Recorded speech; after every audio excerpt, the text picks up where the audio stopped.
I was introduced to wrestling at a very young age. It's been my routine every single day. I wake up in the morning and I think about wrestling. This is great opportunity for all the athletes and new blood and motivate us. It's brought so many opportunities, but it's also helped me grow as a person.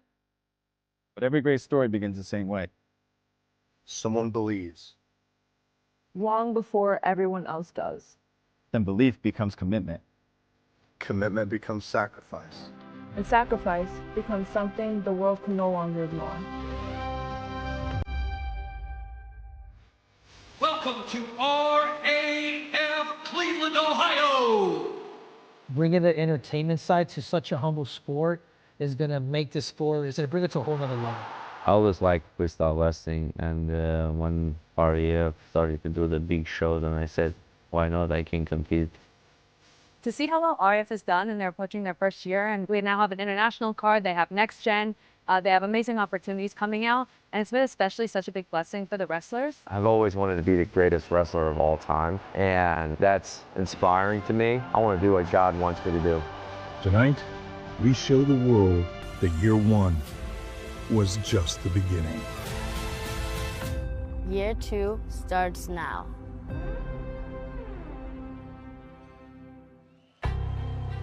It's a night of celebration as Real American Freestyle is back to where it all began, off the shores of Lake Erie in Cleveland, Ohio. RAF has taken the world's oldest and greatest sport to new heights. Welcome to our 1-year anniversary show. 3 championship matches, the RAF debut of Jordan Burroughs into Dvalishvili Cejudo 2.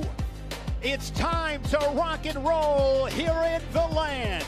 From inside Rocket Arena, RAF 12 Cleveland starts right now here on Fox Nation. To kick things off, we send it for the first time to Mackenzie Mitchell. Ladies and gentlemen, welcome to the 1-year anniversary of Real American Freestyle from right here in Cleveland, Ohio. Presenting colors today, the 9/10th Airlift Wing Base Honor Guard.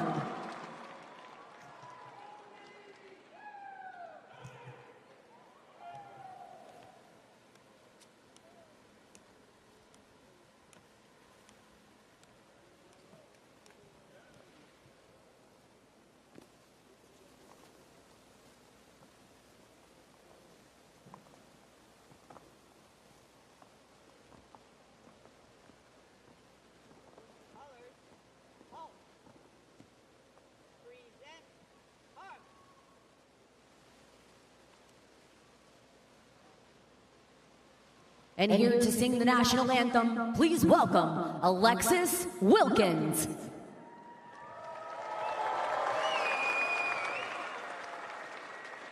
Oh, say, can you see by the dawn's early light what so proudly we hailed at the twilight's last gleaming, whose broad stripes and bright stars through the perilous fight o'er the ramparts we watched were so gallantly streaming, and the rockets' red glare, the bombs bursting in air, gave proof through the night that our flag was still there. Oh, say does that star-spangled banner yet wave o'er the land of the free?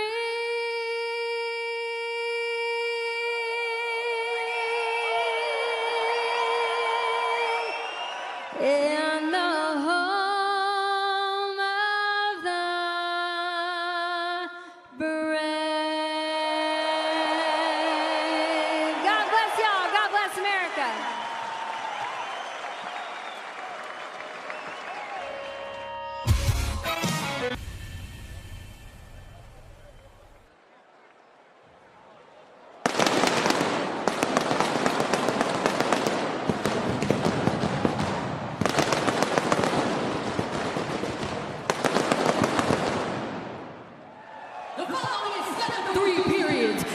Real American Freestyle Bantamweight division. Introducing first, representing Japan, a 2024 Senior World Gold Medalist, Masanosuke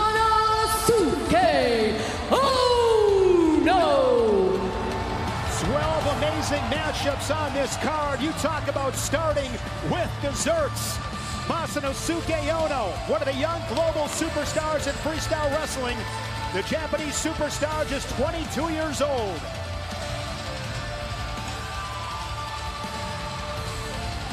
And his opponent from South Elgin, Illinois, a 2026 NCAA Division I finalist, Davino.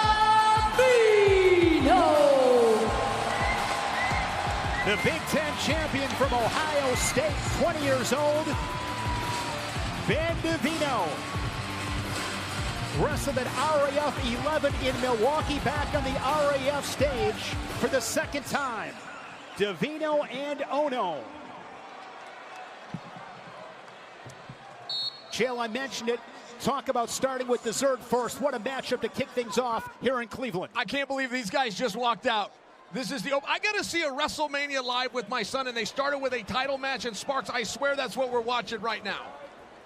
Ben Davino in Milwaukee against Arsen Haratunian was up 5-0. The four-time world medalist Haratunian scored late to nip him 6-5. What do you expect here from Davino, Chael? Well, Davino beat a world champion earlier this year named Blaze. I mean, it's not as though he's not ready for this competition, but I won't pretend that this isn't a step up.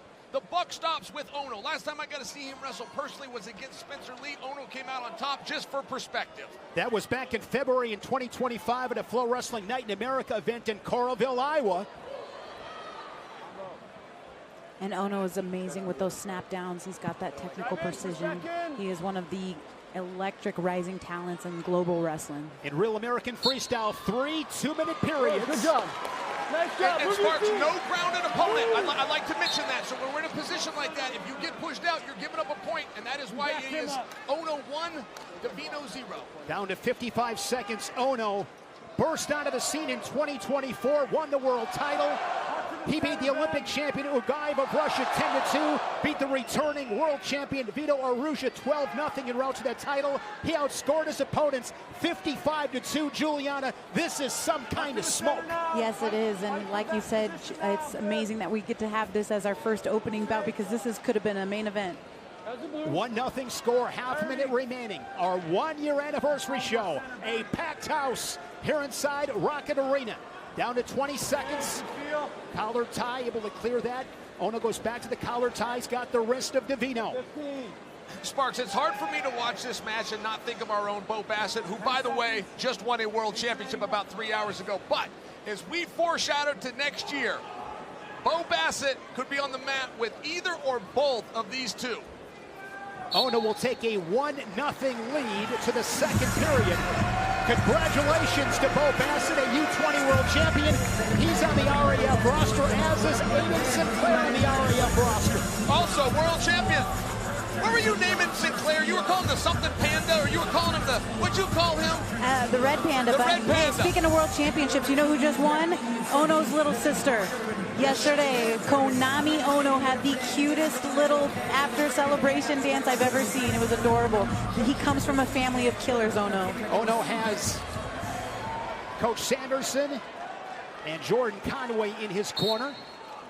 Cody Sanderson, second period. Half shot there by Davino. He's got amazing snap downs, Ono. Chael, he is so elusive. If you're Davino, how do you get to the legs of Ono? Well, and that's what's so interesting. I mean, I got to tell you, Davino's already in this match. Quite frankly, he's got this score as close as Spencer Lee had with 2 minutes in. Davino is a real competitor, and I did not understand that during the season. I kept hearing it, but I saw it when we got to the Big Tens. That's going to be one to get a push out. No grounded opponent. Great job there using that underhook on the right side. He's great at taking territory on that mat, controlling the ties. But Sparks, it's so hard to watch this from a freestyle perspective, which is how this is being contested. It's so hard to not think, what could be going on in a dual meet next year? What could be going on at the NCAA championships? By example, these guys are not going to see each other one and only time. This is not the only meeting between these two. Divino had a 2-on-1. But that snap down of Ono is heavy fast, hands, right? Heavy super hands. fast. Yes. Ono training at the Nittany Lion Wrestling Club in State College, Pennsylvania. 55 seconds to go in the second period. Shot there by Divino once again. Aaron Seidel also winning a U20 world title for the United States. They locked up the team title. Hey, Seidel made his path look easy, but it wasn't. He had 3 world medalists. He just happened to tech them all. He's a hammer. Dare I say the outstanding wrestler of Team USA thus far has been Seidel. Another point for Ono as he stretches his lead to 3-0. I'm not satisfied, Sparks. I will not be satisfied until one of these guys gets to the other's legs. Short time in the second period. Yes, I admit they're playing the strategy here, but I got to see it. One of these guys got to get to the other one's legs. Well, and there was a lot of angry customers in Ben Divino's last match. They said that he got robbed because he was he was up, 5-0 in the first period, but then he didn't try to score after that. Now we're getting into the third period here, and still he's down 3-0. He's got to do something here. Hey, can I name drop? I got a little text message going here with Pat Smith, and I'm trying to stir a little something up between him and Sean Gourmet. What do you think? And I got bubbles. He's not responding, but I got bubbles. I'll let you know how this goes. Then you score. Zach Smith, the first 4-time NCAA champion from Oklahoma State.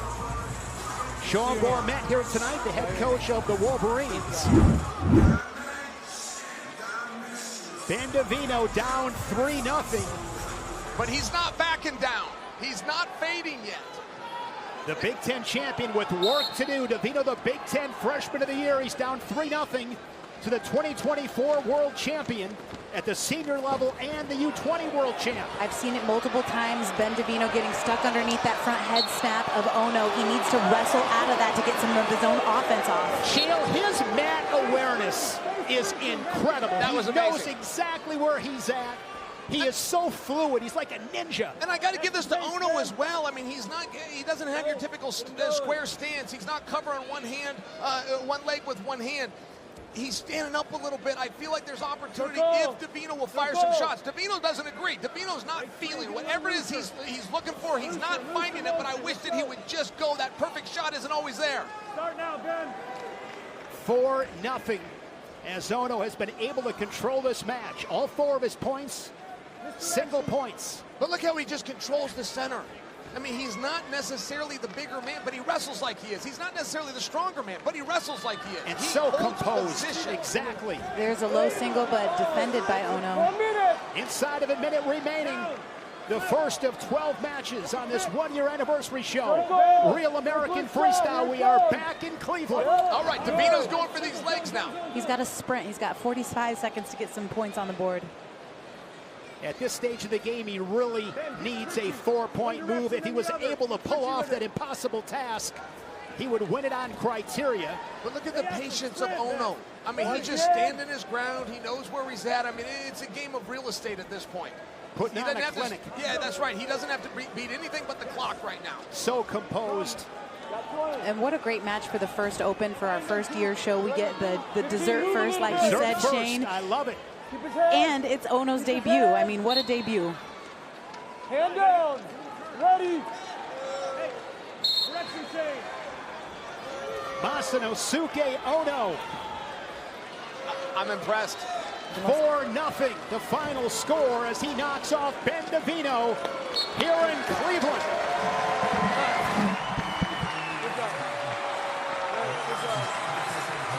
Doing the Conor McGregor. A little bit of swagger. He's an awesome young man, super polite. He's adapting well to the American culture. And one heck of a wrestler. After 3 periods and a final score of 4-0, your winner, Masanosuke Ono.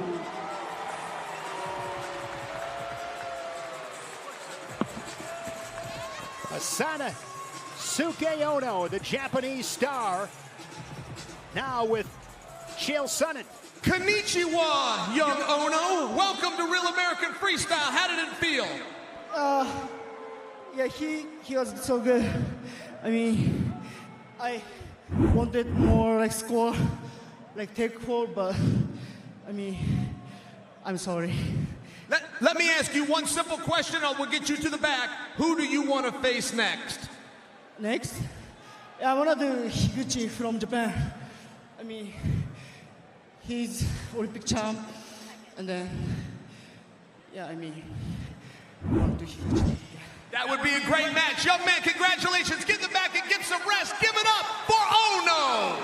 Ono would like a shot at his fellow countryman, Ray Higuchi, the Olympic champ. I'd love to see those two tangle. If you're new to wrestling or just want a refresher, scan the QR code for a quick RAF Rules 101 breakdown with Olympic wrestler Ben Askren and learn how the scoring works before the action starts.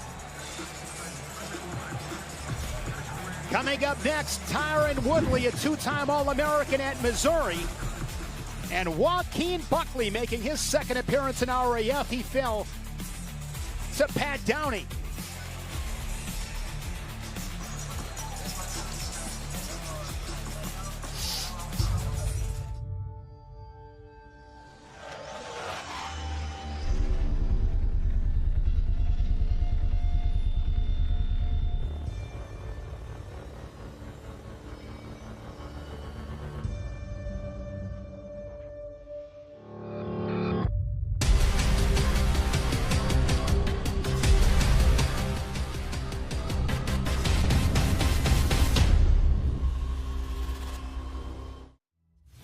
The moment RAF became reality. So I told Izzy about an idea about starting a wrestling league. He thought I was crazy. He said all wrestling dads are crazy. The goal is to showcase the sport of wrestling and showcase these athletes and give them an unbelievable opportunity to be stars. Then we called up Hulk and we started this league. Wrestling legends Hulk Hogan and Eric Bischoff reuniting for a new kind of wrestling. When Hulk called me, the very first conversation we had, Hulk called me home and said, "Brother, I got this thing I'm doing." We're going to go to all the major venues. Our first one is August 30th in Cleveland. He was so passionate about Real American Freestyle, and Hulk always thought big. Because Eric's so darn important for this venture, he knows how to deliver, produce, and make the fans care about these athletes. Bubba, I've never seen anything like this. Look at this house. Look at this production. The Olympic Games don't look this nice. Welcome to RAF 1 Cleveland, Ohio. From top to bottom, the athletes, the production, the fans. Grateful's the only word I can come up with. And the Real American Freestyle runs wild on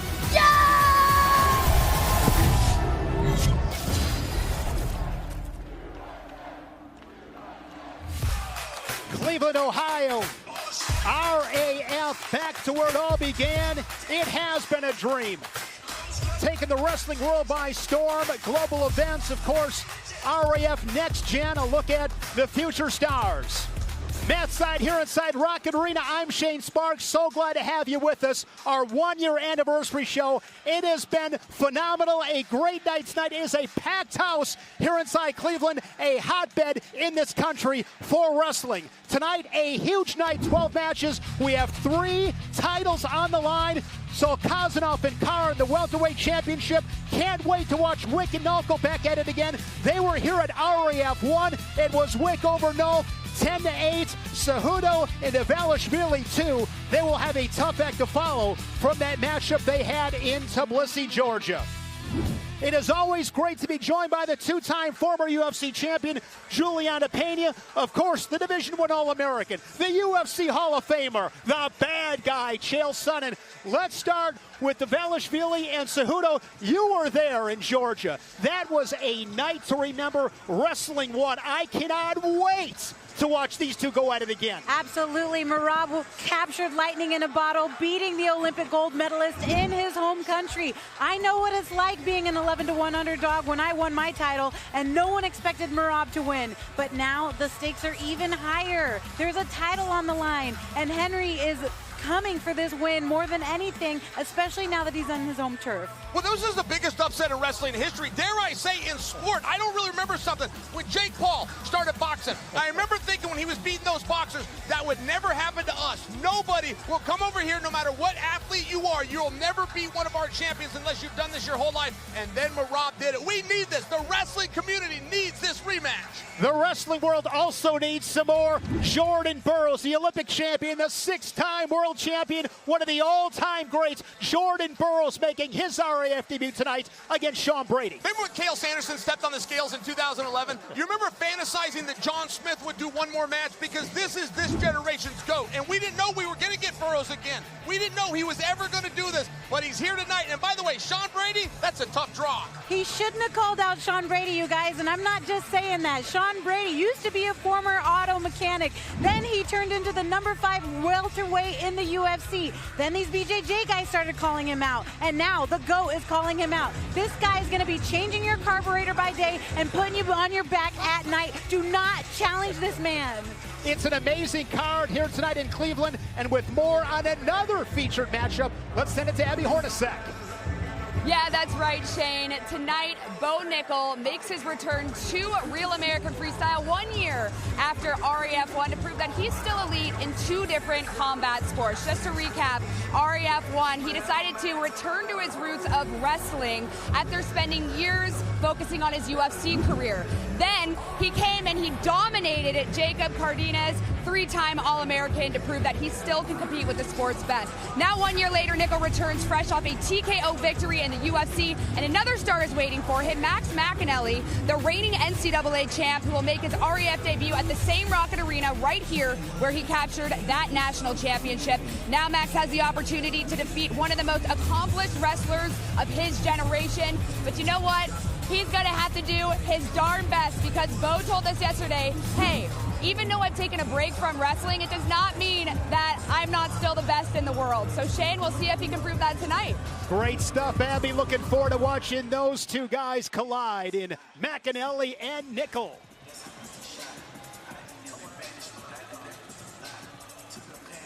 Tyron Woodley and Joaquin Buckley. Woodley, the former UFC welterweight champ. Buckley, currently ranked 9th at the welterweight division in the UFC. Former MMA world champion Tyron Woodley looking to make a splash in his RAF debut as he takes it back to his roots. How we feeling out there? A lot of people know me for striking, actually, in the UFC. They know me for knockouts. They know me for just having great tactics and IQ. But what people forget is I started as a wrestler. I started as a wrestling coach for MMA, and I think they'll be surprised because they haven't seen me utilize those wrestling tools that often in mixed martial arts. Definitely, I was All-American, 2-time All-American from the University of Missouri. I won the first Big 12 title there. Feels great being wrestling again after being in combat sports for so long. I never thought the day would come when I throw a singlet back on, but RAF got it cracking over here. It's an exciting event to go to and watch and spectate, and you get to wrestle on a big platform and a big stage, so that's what I'm back for. The following is scheduled for 3 periods and is at a catch weight of 195 pounds. Introducing first, from St. Louis, Missouri, he's the #9 ranked UFC welterweight contender in the world, Joaquin Buckley. Joaquin Buckley wrestling on the RAF stage for the 2nd time. He fell to Pat Downey at RAF 3, 12-0. Joaquin Buckley, 32 years old, out of St. Louis, Missouri.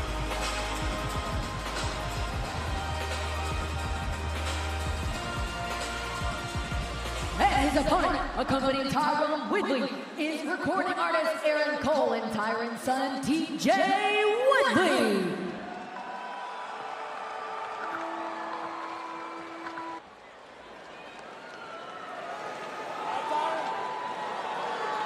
Woodley beating Robbie Lawler in July of 2016 to win the welterweight championship in the UFC, 19-7 as a pro.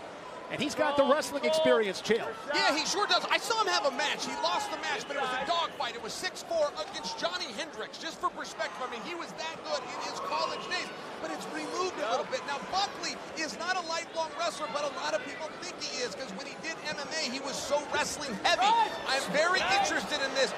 Youth has always proven to matter. Youth is the one thing Buckley has on his side. Buckley, 32 years old. Woodley, 44 years old. Woodley, a two-time All-American for Brian Smith and the Tigers in Columbia and Missouri.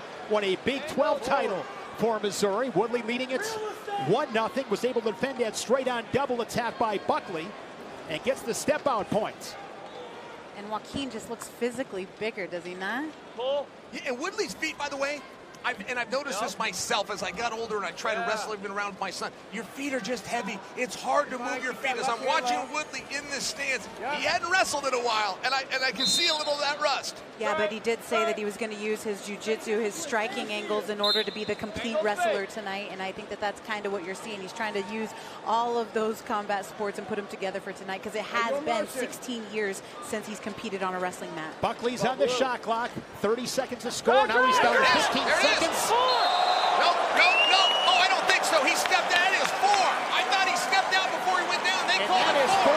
Confirmed feet to back for Buckley. And he is up 4-1. That is a big move for Joaquin Buckley. A better start for him tonight in comparison to that matchup with Downey at RAF 3. Well, it was a good little shot. I mean, it was straight on. He changed elevation. He penetrated. He took him right off his feet. That's 4. Back center. We have a mat official, a mat judge, and a mat chairman. 2 of the 3 must agree to confirm the scoring sequence. Woodley is already booked for his next match. He's going to be taking on Chimaev in Moscow. Just to remind you, so you know, this match represents toss for Joaquin Buckley with 2 big 4-point moves. Highlight reel toss from Buckley. That took courage. That took courage to step in. If that doesn't go your way, you look like a fool, and you're the one giving up points. Big courage comes with a big reward. Buckley is up 8-1 on the former UFC champion. And Ben Askren made a big speech in Milwaukee that fired Tyron up and said, listen, if he can go out there with a double lung transplant, I'm going to get back on that wrestling mat. And I think that motivated him to lose 20 pounds in order to take this match. There's that straight on double. Able to score his first 4 points, feet to back.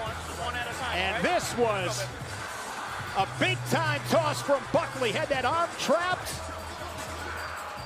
Buckley, 21-8 pro record inside the octagon. Some RAF ties. He beat Colby Covington in the cage. Lost to Sean Brady this past May. We'll, of course, see Brady against Jordan Burroughs. Here we go. Of course, one thing we know, Chael, in freestyle wrestling, you are never safe. All right, we got a little thumb to the eye. No, you're never safe, and it's also interesting. Where would Tyron like to see this match? Would he like to be in the open? Would he like to be tied up? He's experienced both, and, you know, again, that little bit of a rust is there. You know what I would like? You know what I know he would like? His opponent to make weight. Joaquin Buckley was 7 pounds over today. Hey, and I can see it, by the way. That's what I'm saying. I tried to say that he's a lot physically bigger, but he's not just physically to the eye. He was 7 pounds over on the scale tonight. This is a catch weight of 195 pounds. Goes in for that straight-on double once again. Neutralized by the underhooks of Woodley. Little pressure, and I think Woodley can push him out here. Push him, Woodley, push him. Question is Woodley patient enough to come back one at a time? There's another point, 8-2. I think so. He's still got a lot of time left in the second period and the whole third period. Long way to go. 1:10 remaining second period. It's not where you start, it's where you finish. Let's move those feet. 60 seconds to go in this second period. You remember Kyle Snyder being down by 6 and finding a way back, but he did it 1 point at a time, and I only point that out because mentally that's a challenge. Right now, T. Wood's mind is playing tricks on him. He would like to get the big 4-point move. He would like to put him on his back and pin him. Does he have the discipline? 1 point at a time. Here, he can push him out here. Here's another one, a little push. He's got it.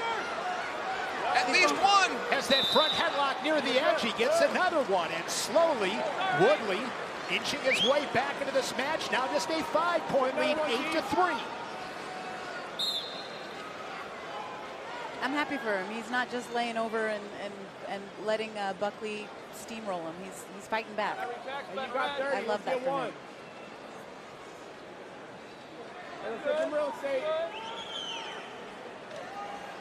Oh, Buckley's not sure. His mind's playing the same games. Hey, how much do I want to engage? Should I make this guy come to me? Guys wrestling ear to ear, collar ties. Now they clear. Down to 10 seconds. Will somebody have the courage late? Nice job by Tyron Woodley. And now he's looking for a turn on the edge in the final second. And he's got it. Yes. Talk about short time scoring.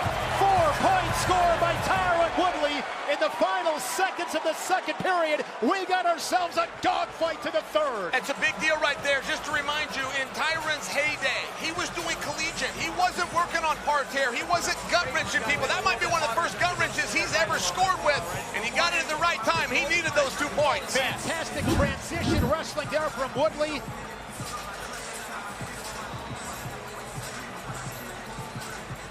Little battle of strength right there. Gets another push-out point on this sequence. But this was big. Nice throw by, and then right into that gut wrench in the final seconds of the second period. Short time scoring. That's that chain wrestling, and that's something you lose with time. I mean, that was really a very athletic thing that T-Wood just did.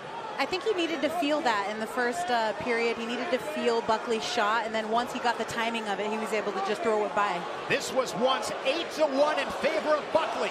Woodley has come back to make it a 1-point match as the crowd is alive here inside the arena. Buckley trying to measure up Woodley.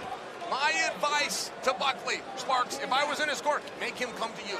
No more taking the action to him and giving up points. Make him come to you. Can T-Wood change elevation and penetrate to those legs? We haven't seen that yet. Slide by there from Buckley.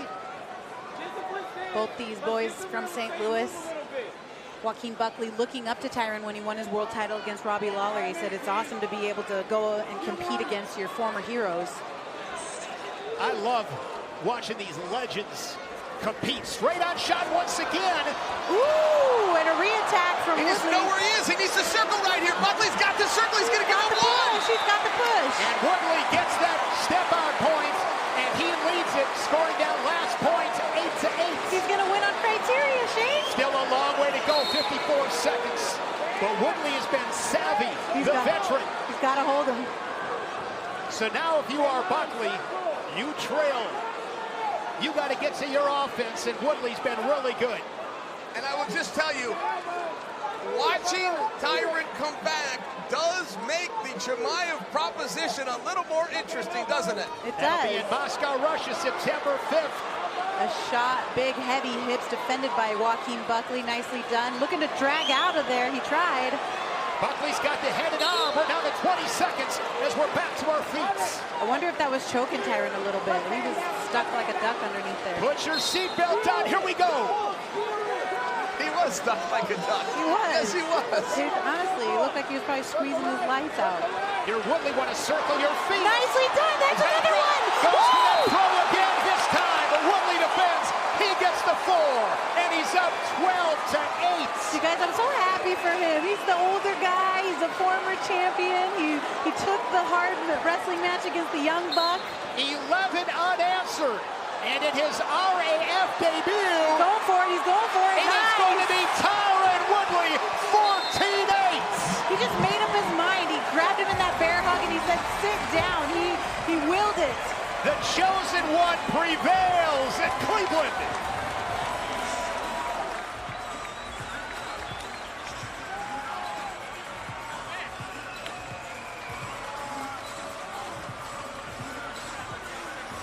After 3 periods and a final score of 14-8, your winner, Tyron Woodley.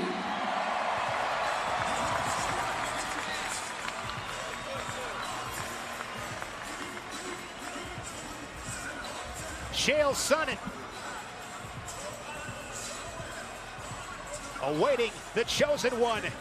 An impressive win for Tyron Woodley. Welcome back, T-Wood. How you feeling? Feels good to be back. It was very hard to watch that match, which was awesome, by the way, but not foreshadowed to Moscow in September 5th. You versus Chimaev. How did it feel to get some of that rust off? It felt good, you know, in my life, since I was 10 years old. If I ever got taken down first in the match, I lost. If I ever lost the first round of the fight, I lost. Today I was down 7-0, and I won! And if we're putting praise on your performance, you were actually down 8 points at one time. Now, let me look forward to Chimaev. Tell me a little bit about how that match is going to go. Definitely needed this match. It's a powerful, explosive wrestler like Joaquin Buckley. He came at me. I knew he wasn't like, oh, I'm just trying to learn wrestling. It's for fun. I knew better. He's from St. Louis. It's bragging rights. So when I got down, I didn't lose my composure. I said, you know what, Tyron? You're going to win tonight. You're going to win tonight. You're going to win tonight. He's a world champion. He's the winner tonight. Please give it up for Tyron Woodley. A lot of self-belief from Tyron Woodley. Trailed at 8-1. Came all the way back to get the dub. Up next, a middleweight matchup with Will Lewan, three-time All-American, making his RAF debut against the 2021 Olympic silver medalists. American Freestyle on social media. We want to see those pictures of your excitement. What is that? Seltzer with lemon. No, the ice. Oh, that's Brio Nugget Ice. That's from the Brio Ice Maker. It's better ice, basically. Better ice? Premium ice. Premium muscles need premium ice.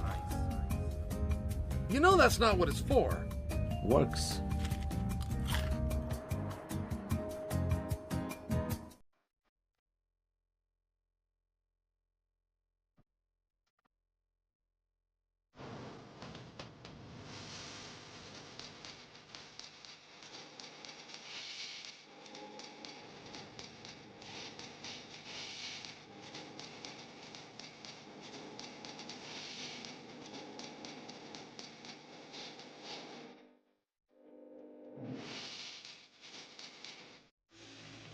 The moment RAF went viral. You know, there's been a lot of wagering that's been out there. We saw a little a vault that's supposed to have money in it for the takedown. There's a lot going on. Supposedly there's $10,000. Yeah, that's what I heard. Oh, and wow. Now okay, no, that was retaliation. Giorgio got him a couple of times. Boy, he gets mad fast. Why Saruki get mad so fast? Giorgio! Oh, baby! Listening for the takedown. Sarukian stuffs it, and this match is over. Arman Sarukian is bang! And it has all broken loose as they are going to get these things sorted out here, folks.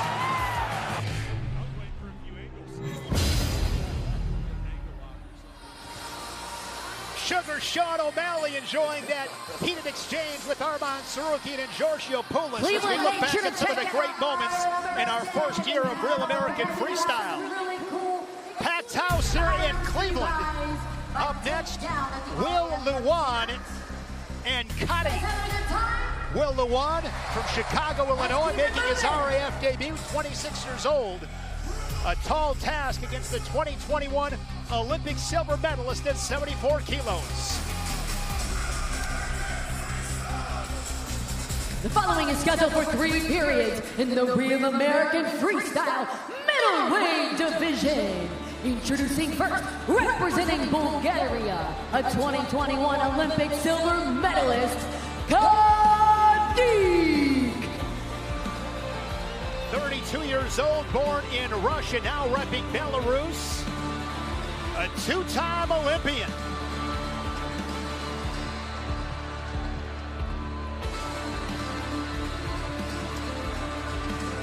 And his opponent from Chicago, Illinois, a 3-time All-American for Michigan, Will Lewan.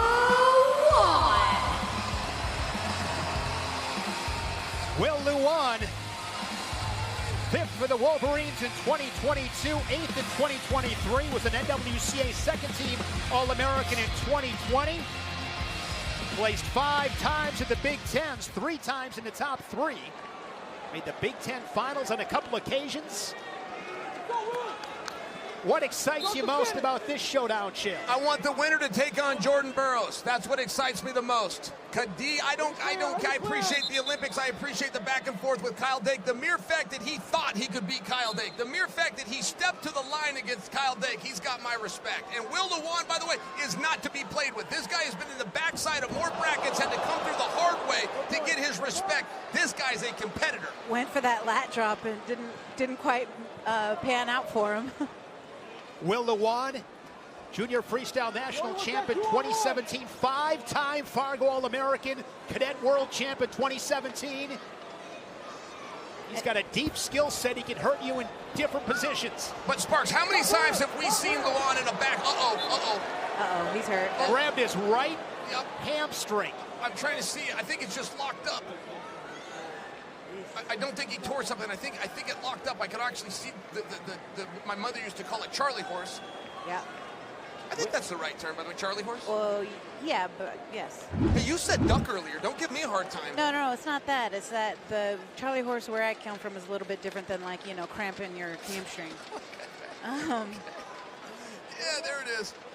Now that's going to score, by the way. That's going to be 2 points. Yeah, they gave that 2. Chael, back to your point, though, Kadi is a true 175er, and he's been taking these matches up in weight class at cruiserweight at 190 because he's not stepping away from the challenge. He'll wrestle anyone, so this is a more evenly matched match that he's had so far in Real American Freestyle. And if you'll notice his body, if you'll just notice the change in his physique from when he debuted against Kyle Dake, and he got a little fatigued, and he talked about getting tired. He says he's in better shape, but you can actually see it. Yeah. In 2025, he wrestled at 86 kilos. There's a big toss. That's going to be 4 confirmed. 6-0. That's a big bomb, and Lou Will does not look like he wants to continue. That's actually a 5-point high amplitude throw to make it 7-0. 5 bomber. Puts a little pressure on Kennedy Blades, doesn't it? Miss 5-pointer.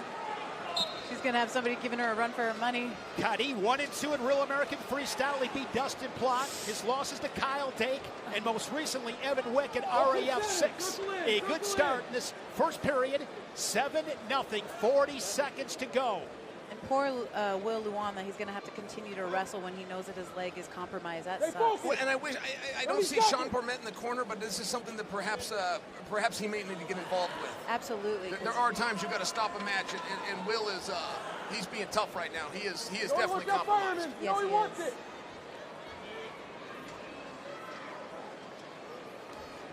And I know Izzy's watching closely. Will Lewan, Montini champ. Izzy's student, known him since he was knee-high to a pig's eye. Will was, okay, here, we're going to need to stop this. Guys, in MMA, they throw in the towel. In boxing, they throw in the towel. Is that the same here? Yeah, we need and to stop this. And you see Alex Derringer, he's in the corner along with Sean Bourmet, and that is going to be the end of this match. That's the right call. It is the right call. We bring in Ben Askren. Ben, unfortunate to see Will Lewan unable to continue, but a fun first period, at least watching Kadi with some of those explosive points. And Kadi doesn't know the match has stopped. They actually ran out of time. He's in his corner, but they have stopped the match in the corner. They just haven't informed Kadi. Ben, what did you think? Yeah, I want to come in and comment on that 5-point throw he hit because in RAF, we've only had, I believe, one other 5-point throw. So fans watching at home, if they throw the legs above the head, they call that 5 points. You're going to almost always see 4 points, but that was a big arching motion on this one you're going to watch. He hits the go behind, he gets behind him, he picks him up, bombs him over his head, and that means that's going to be 5 points. Yeah, that's a high amplitude throw, and honestly, when you're in the arena, you can tell when you hear the oohs and the ahs. When you hear the oohs and the ahs, that's when you are going to get that 5-point high amplitude throw.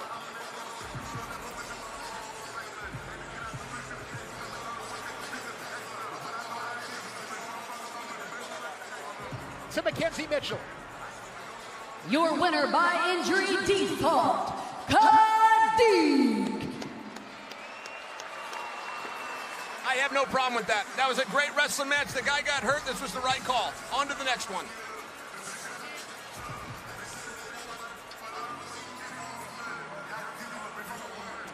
Real American Beer just launched RAB Zero, that same bold Real American flavor, just without the alcohol. Scan the QR code on your screen and use code 020 for 20% off. RAB Zero.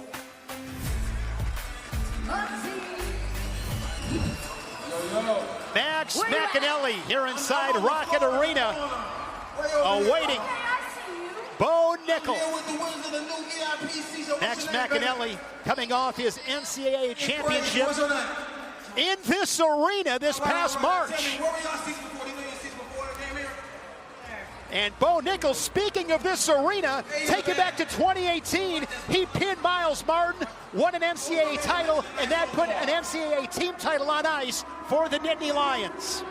Bo Nickal has become very familiar with the grounds of the White House, most recently during his first-round TKO win over Kyle Dawkins at UFC Freedom 250. It wasn't his first visit to 1600 Pennsylvania Avenue, and it might not be his last. Competing at the White House was an unbelievable experience. You know, just to be out there, I think the most special part was being there with my team and kind of doing that collectively together. Being able to go through that experience with, you know, my best friends and my coaches, that was so special. Having my family in the crowd was so special. And it's a once-in-a-lifetime experience. And I feel like because of my wrestling experience growing up, I was able to fully embrace and enjoy those moments. I think a lot of people let the moments become too much and they weren't able to really be present, but I felt very present the entire time, which I'm grateful for that. The Earth is 70% water and 30% land, but the entire sky belongs to us. Tap water tasting a little off? It could be heavy metals, chlorine, or those pesky PFAS compounds. Brio captures pollutants and filters them out. The moment. Perseverance came down to seconds. Ladies and gentlemen, here we go for the Real American Freestyle Featherweight World Championship. Right now, he can push him out of bounds. He can push him out of bounds. He's getting him out, and he does. He's called it 2 points. There's a dispute with the referees. All right, now we got to get this official. Ladies and gentlemen, we have a final score of 2-2 based on criteria. And new Real American Freestyle Featherweight World Champion, the dude, Jordan Oliver.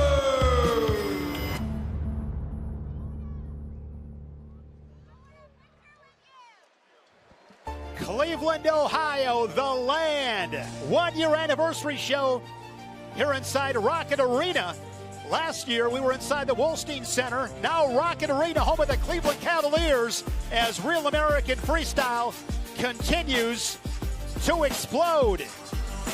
Dvalishvili and Cejudo 2. Can't wait. We'll close out the night with that matchup. Merab defeating Cejudo in his native Georgia. Fans are loving it as always. It's a great show. Bring your friends, bring your family. Come out and enjoy some Real American Freestyle. Next matchup is Ohio native Johnni DiJulius, the 4-time national qualifier for Ohio State. Hasn't wrestled here in Ohio in a decade. He'll get the submission artist who has won 20 of his last 21 fights, and Asu Almabayev. And Abby is with the most interesting man alive, Johnni DiJulius. Johnny, really special moment. You told us that you're wrestling tonight for your late mom. It's her birthday today. What's the biggest thing she taught you that you are going to take out there onto the mat with you? I feel like everything in my personality, you know, the classic, I got it from my mama, right? You know, I got everything from her. She was kind of the spark of the room, the light of the room. And one thing she was a fighter. So, you know, obviously being able to go out on her birthday and fight, that's what I want to do. And that's how I would want to represent my mom on her special day. Well, you have an amazing personality. Your mom raised you really well, and you can see her sparkle through your eyes, too. You know, you have such a cool life also. You've gone base jumping, you've traveled the world, you've wrestled in RAF. What keeps pulling you toward these extreme challenges? Well, I think, you know, obviously your Instagram bio is not supposed to be representative of who you are, but of all the things I've done, I always put wrestler first. In any bio, any you know sheet that I write down, it's always wrestler and then world traveler, wrestler and then base jumper. I love it. I love wrestling, and how can you not? You know. Right. And congrats on your engagement, by the way. Are you going to add a win to that? Also, I would say a personal life win for you, getting that ring, your fiance to say yes. Yeah, I mean, this would be a great month if I can get a win and a yes. That'd be awesome. So let's hope for that. All right. Well, good luck out there. Thank you so much. Our next match is scheduled for 3 periods in the Real American Freestyle Featherweight division. Introducing first, all the way from Kazakhstan, he's the #5 ranked UFC flyweight contender in the world, Almabayev. Almabayev, 32 years old. Mixed martial artist, pro career that began back in 2013, 24-3 pro record. As I mentioned, he's won 20 of his last 21 fights. And his opponent from right here in Cleveland, Ohio, a 4-time NCAA qualifier in Ohio State, Johnni DiJulius. This is a fan favorite, Johnni DiJulius. In that interview with Abby, he talked about losing his mother, Stacy, when he was just 16 years old. It is her birthday today.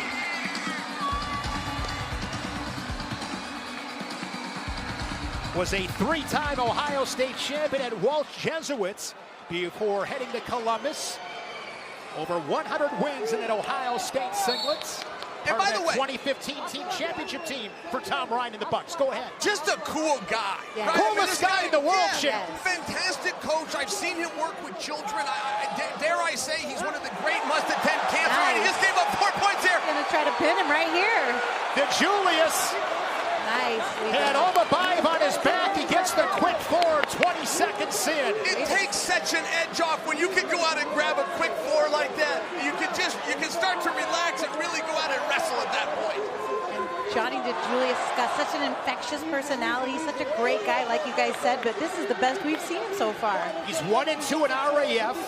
Beat Connor Beebe in Tampa at RAF 7. Then lost to Pat Lugo, and most recently, Vladimer Khinchegashvili, who we'll see against another Buckeye and Jesse Mendez later on. But we've never seen him start this early and score so fast in the opening period. Got off to a pretty quick start against Beebe, and then Beebe raced back, and that was a 9-6 final. But that was a controversial win. That was, you know, not a lot of happy customers about that one. Oh, Johnny just got engaged. I saw on social media. She's way too hot for him, by the way. I mean, I got to tell you, I realized, it looked like a couple of times. Is this real? She said yes. AI is a crazy thing, Chip.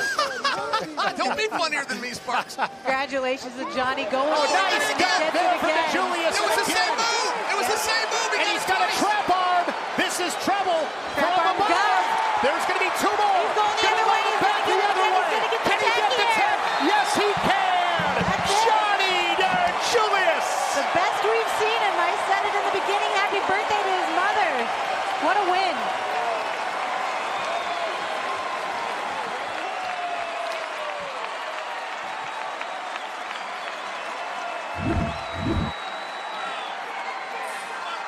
DiJulius with a nice fireman's carry, and when he had that arm trapped, here come those gut wrenches. 2, loads it back the other way, 2 more, and then the cherry on top as he loads his hips and pops him through for 2 more and gets the technical superiority. Here's Mackenzie Mitchell. The match is over with 32 seconds remaining in round number 1. Your winner by technical fall, Johnni DiJulius.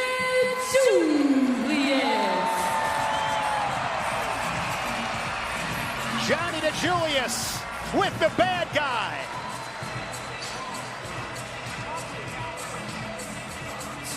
Johnny DiJulius, you got the pop of the night. This crowd is in the palm of your hands. What would you like to tell them? Cleveland, I love you, baby. Now, I'm told that this is your late mother's birthday. What a present you just gave. What emotions are you feeling right now? My mom today would have been 57 years old. I get to celebrate her birthday and her life with a win in my home city, in my home state of Cleveland, Ohio. Eric Bischoff told me yesterday, make sure you put Johnny over because we got big plans with him in the Real American Freestyle family. Congratulations on this victory. What can we expect next from you? I'm always going to be one that wants to score points. I'm going to attack, I'm going to throw the kitchen sink at people, and it's always going to be fireworks. Buddy, you are awesome. This is your night. Ladies and gentlemen, Johnny D. Johnny DiJulius now 2-2 on the Real American Freestyle mat. Gets the technical superiority in his home states in front of his home fans on his late mother Stacy's birthday. What a day. You can't script it any better.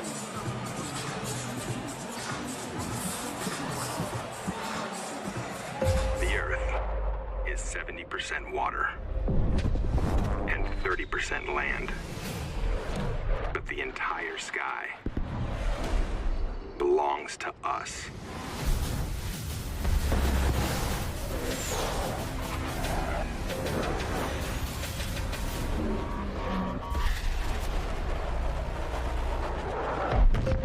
Copy that. Aim higher, man. The moment future stars were forged from victory. Oh, machine gun massive! A lot of things I'd like to be doing on a Saturday night. Facing this young man is not on that list. He competes against adults and he wipes them out. Just so heavy with his hands. Getting this crowd in the USA chants. Just 11-1. Technical superiority for Bo Bassett. Bo Bassett just beat an Olympic gold medalist. Kennedy Blades has yet to have been scored on at RAF. Oh, look at this straight-on double. Oh, the champ is here. Everybody says they want to wrestle Kennedy until it's time to wrestle Kennedy. Tech fall before the end of the first period.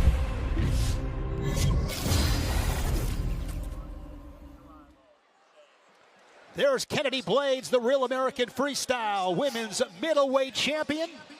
2024 Olympic silver medalist here inside Rocket Arena in Cleveland. We have a trivia question that we're going to ask these two. Are you guys ready? She'll be wrestling Reese Laramendi, the NCAA runner-up for the Iowa Hawkeyes. At the national tournament, she has been first, third, and most recently a runner-up, coming off a 36-1 campaign for head coach Clarissa Chun and the Hawkeyes. The first of 3 championship matches here tonight. The champion in the welterweight division, David Carr, the 27-year-old, and Tajmuraz Salkazanov, born in Russia, representing Slovakia. Carr and Salkazanov for the Real American welterweight belts. RAF welterweight world champion David Carr has yet to need the full 6 minutes to finish an opponent, unbeaten at 3-0. Carr's RAF resume includes 3 tech falls, including an 18-6 dismantling of a Miretta, the most points ever scored by one wrestler on an RAF mat. Tonight, he again puts his title on the line against Salkazanov. Earlier, he spoke with our Abby Hornacek. All right, David, you are 3-0 so far in RAF, all 3 very dominant victories. So how are you going to keep that momentum going?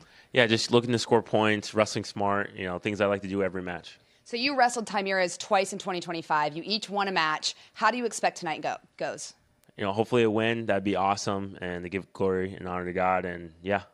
See, I love that. You said at the press conference you're a humble guy. How do you remain humble despite all the success you've had? Just my family, just the way my mom and dad raised me, just to be humble, go wrestle, have fun, and just enjoy it. All right, you think you're going to win tonight? Yes. All right, we'll see you out there. Thanks. Two-time national champion from Iowa State. Here's Mackenzie Mitchell.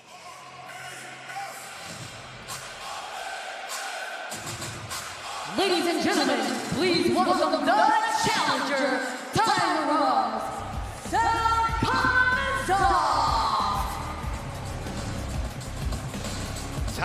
Salkazanov. He's been very impressive on the RAF stage, 2-0. Beat James Green at RAF 2, and then at RAF 6, shut out Keegan O'Toole 9-0 tonight. He'll wrestle for the title, but he's got to get through David Carr, the former Iowa State Cyclone greats.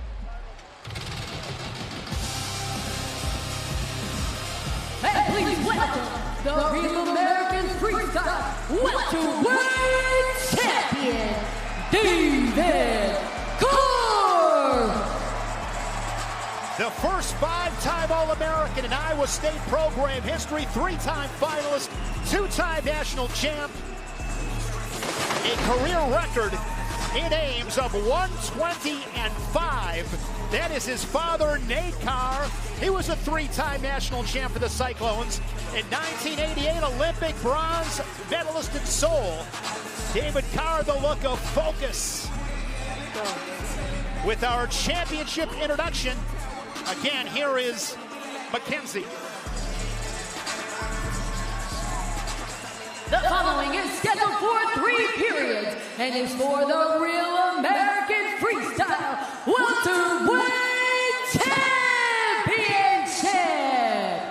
Introducing first the challenger, wrestling out of the red corner, representing Slovakia, a 2-time world bronze medalist, a 2-time world silver medalist, and a 2024 Olympian, Tajmuraz.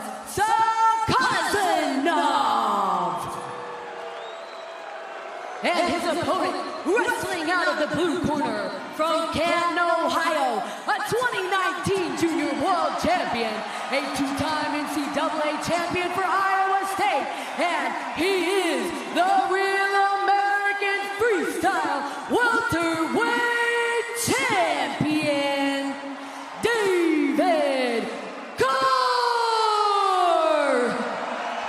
Had that great career at Iowa State. Before that, he was a 4-time Ohio State champ. Last at Perry High School. Mentioned his dad, Nate. He's an RAF Legends champion. Love how RAF celebrates the legends of our sport. We saw it with Nate Carr and Dan Gable. Here we go, guys. Welterweight title on the line. Juliana, what are you looking for? I am looking for Salkazanov to score early and for David Carr to not play into Salkazanov's game. Salkazanov usually wins all he needs is 2 exchanges to win the whole match, and Carr needs to make sure that that does not happen and open up his offense. Look, the good news for Carr, there's not a wrestling tournament that he hasn't won. There's not a tournament he can't win. The bad news for Carr, when the word got out of how good he was, he is now one of the most studied wrestlers in the weight class, and guys have proven to show up with much better strategies this season than they did in previous seasons. Carr was 5th at last year's World Championships. Fell to James Green at Final X. Big surprise to me. But again, James Green had tape now. He studied him. There was no element of surprise. Carr is now game plan for, if you will. The 3 tech falls. He's outscored his opponents on the RAF net 41-8. Straight on shot, no angle. Nice defense by Salkazanov. Doing his training camp in the Ossetian Mountains, Russia. And he told his son, I'm going to come home with the belt, because that was the only thing that his son asked him for. His 2-year-old son, Oxer, said, Dad, come home with the belt. He's also got a 6-month daughter. And David Carr gets the point as Salkazanov unable to score on that 30-second clock. We got 35 ticks in this first period. Welterweight title match here at Real American Freestyle. And David Carr has been doing his camp with King Jordan Burroughs. And we got King David Carr here. We got multiple kings here tonight. A couple of great talents, those two with a great relationship. There's that double. Salkazanov, Chael, doing a nice job measuring that. That was a good shot. Salkazanov saw it coming. He got both hands, not just one hand. He got both hands in between, got his head involved. Again, that comes back to scouting Carr. We knew that double was going to come at some point. Head and hands defense from Salkazanov. Nicely done to defend that double. Carr, a 1-0 first period. Corner cam. It's brought to you by Lucy Breakers. Bite the capsule to unlock flavor that actually lasts. Lucy.co/RAF. Code RAF for 20% off. Warning, this product contains nicotine. Nicotine is an addictive chemical. Yeah, you're doing good. The Russian wrestlers. So get him off balance. Let's go. Oh, I'm sorry, I'm interrupting King Carr there, his dad. The Russian wrestlers, better than anybody else, have an ability to slow down a match. They have an ability to hold ground, not get their heart rate up, and pick their spots. We're seeing that right now. Carr likes a little bit more chaos than he's able to find thus far with Salkazanov. Guys, want to mention this. They wrestled a couple of times in 2025 at that ranking series event in July of 2025. It was Carr that got the victory. In February, Salkazanov. So these guys 1-1. They know each other. We'll see what adjustments they make tonight. 1-0 Carr with the lead. 20 seconds into the second period. And Carr goes in for that offensive shot again, and it's stuffed by Salkazanov. And now David Carr, I believe, is going to go on that 30-second clock. Indeed, he does. You know, he was the only one firing shots. I don't know that I agree with putting him on the shot clock. Yeah, and you heard that from the corner, too. The corner says, we're the only ones firing all these shots, and then he got put on the shot clock shortly after. Salkazanov, a 4-time senior-level world medalist, all at 74 kilos. He was bronze last September in Croatia. Looking to tie up this match, pushing Carr towards the edge. He stepped him out. Adjustment by David, and that is going to be Salkazanov's point. You're right, 1-1.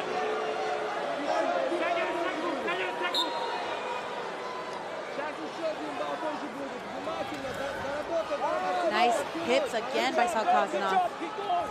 And another point for Salkazanov, so he leads it 2-1. His first lead in this title match. Here's shot by Carr, but he's on those shoe tops, trying to get his hips underneath him. I've been really impressed, Joe, with Salkazanov's defense. Yeah, I agree with that. Hey, by the way, I personal thought here, but I feel like when you're on a shot clock, if a score takes place, that should stop the shot clock. He was able to get one for the push out, and the shot clock continued. He was able to give 2 points here without getting a takedown.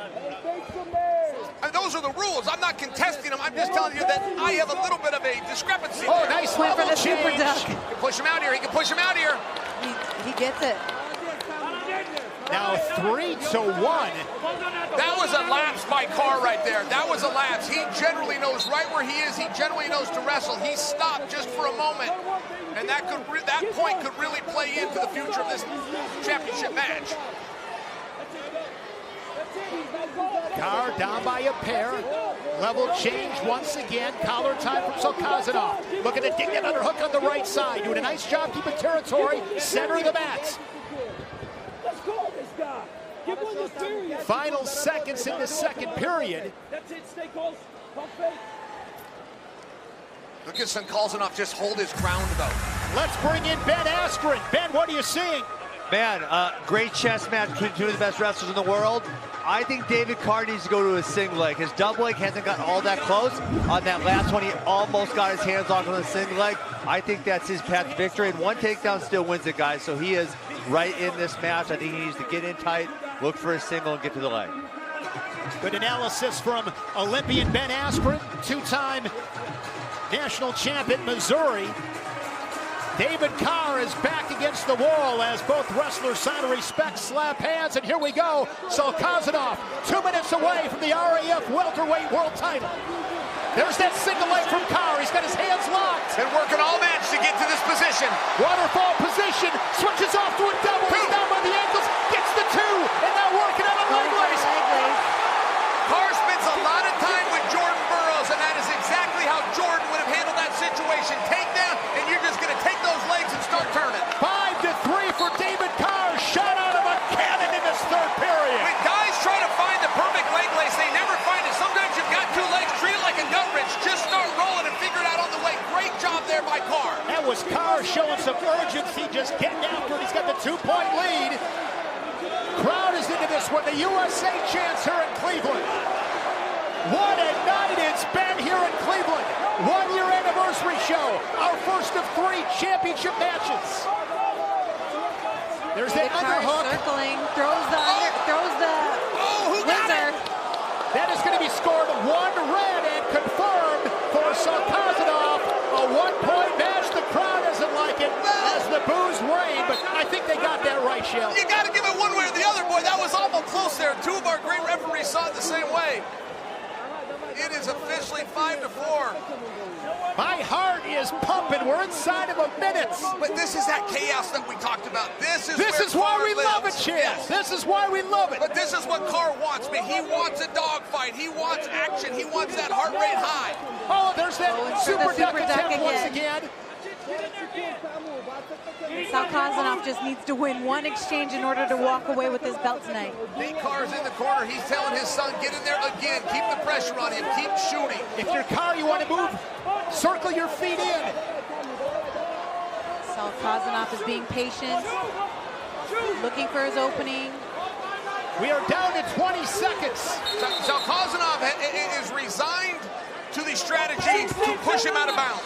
He has given up on the idea of getting in on the legs. I'm just pointing that out. Carr needs to know that. He needs to circle, circle, circle, eat up this 10 seconds and leave here with his belt. 10 seconds away from making something happen. We might have the and still champion.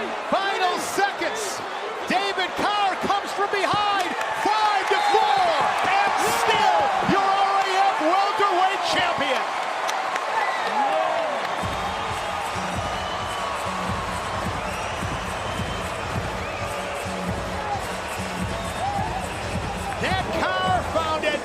Gear as David Carr gets the 1-point win.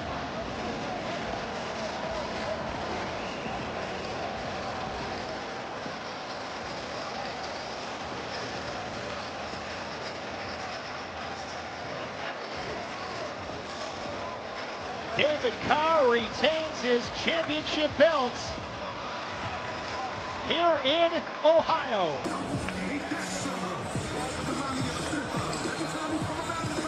Nick Hogan, center mats,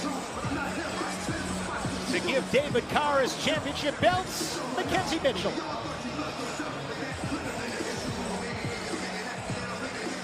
After 3 periods and a final score of 5-4, your winner and still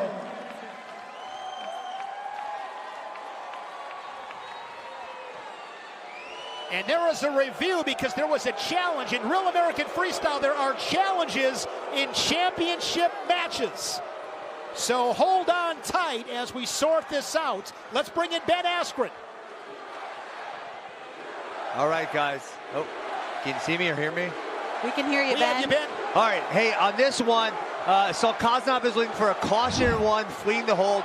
That is a call that can happen. I don't think it's what happened here. I think it's a desperation brick to try to win the match. Because if he gets this 1 point, he does win the match. Hey, Shane, did you like that single leg call right there, baby? That was great. Right on cue, Ben. I'd expect nothing less. You're one of the great wrestling minds I've ever met. No doubt about it. Here's another look. As Ben mentioned, he was looking for that caution in one. Carr stays engaged here. If you're running away all the way, that's a caution one, but he's touching him the whole time. There's no way this call is going to get overturned. That is not a caution one. David Carr is the rightful winner of this match. They are continuing to review the video. Salkazanov pleading his case.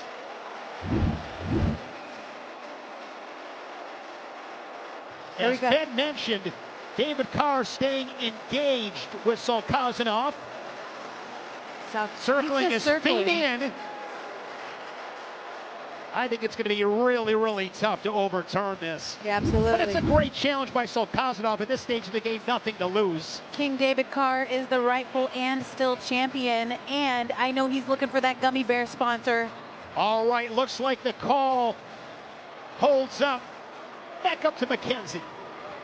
After 3 periods and a final score of 5-4, your winner and still the Real American Freestyle Welterweight Champion, David Carr.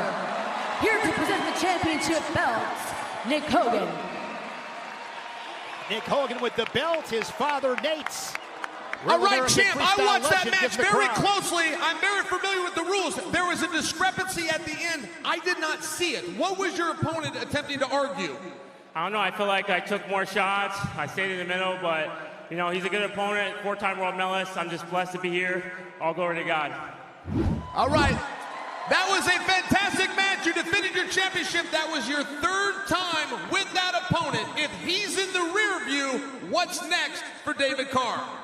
I'm ready for anyone. You know, there's a lot of good guys at this weight. There's Olympic champions. There's guys at this weight. So I'm excited for anything, but I'm from Ohio. Cleveland! That was electric. Thank you. You're here for Ohio, and it sounds like they're here for you, ladies and gentlemen, the champion of Real American Freestyle, David Carr. Winners win, and David Carr finding a way to get it done here inside a Rocket Arena with Chad Bronstein and Izzy Martinez. Fans are having a good time tonight. It's always a great time at Real American Freestyle. Let's give it up for David Carr, everyone!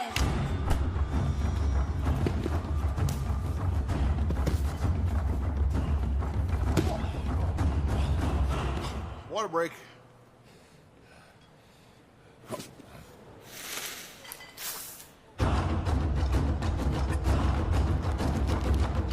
Hey, hydration's for everybody.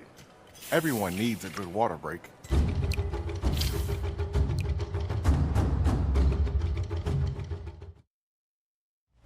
The moment when American gold shines brighter. The hottest signing in RAF history. Welcome, Gable Stevenson, to Real American Freestyle. This one is over in technical superiority. You questioned if I could still wrestle. Wherever the time, whenever the time. If you want it, I'm here. Jordan Burroughs is coming back from retirement to wrestle in Cleveland. He's the most decorated, the winningest wrestler in American history. Real American Freestyle is looking pretty exciting for a guy like Jordan Burroughs all of a sudden. I miss wrestling. I think it's really that simple. Ah! I would not want to wrestle him. I still got a little bit. I'll never put a product out that I don't feel proud of. So I'm physically and mentally ready. It's going to be unbelievable. I'm back.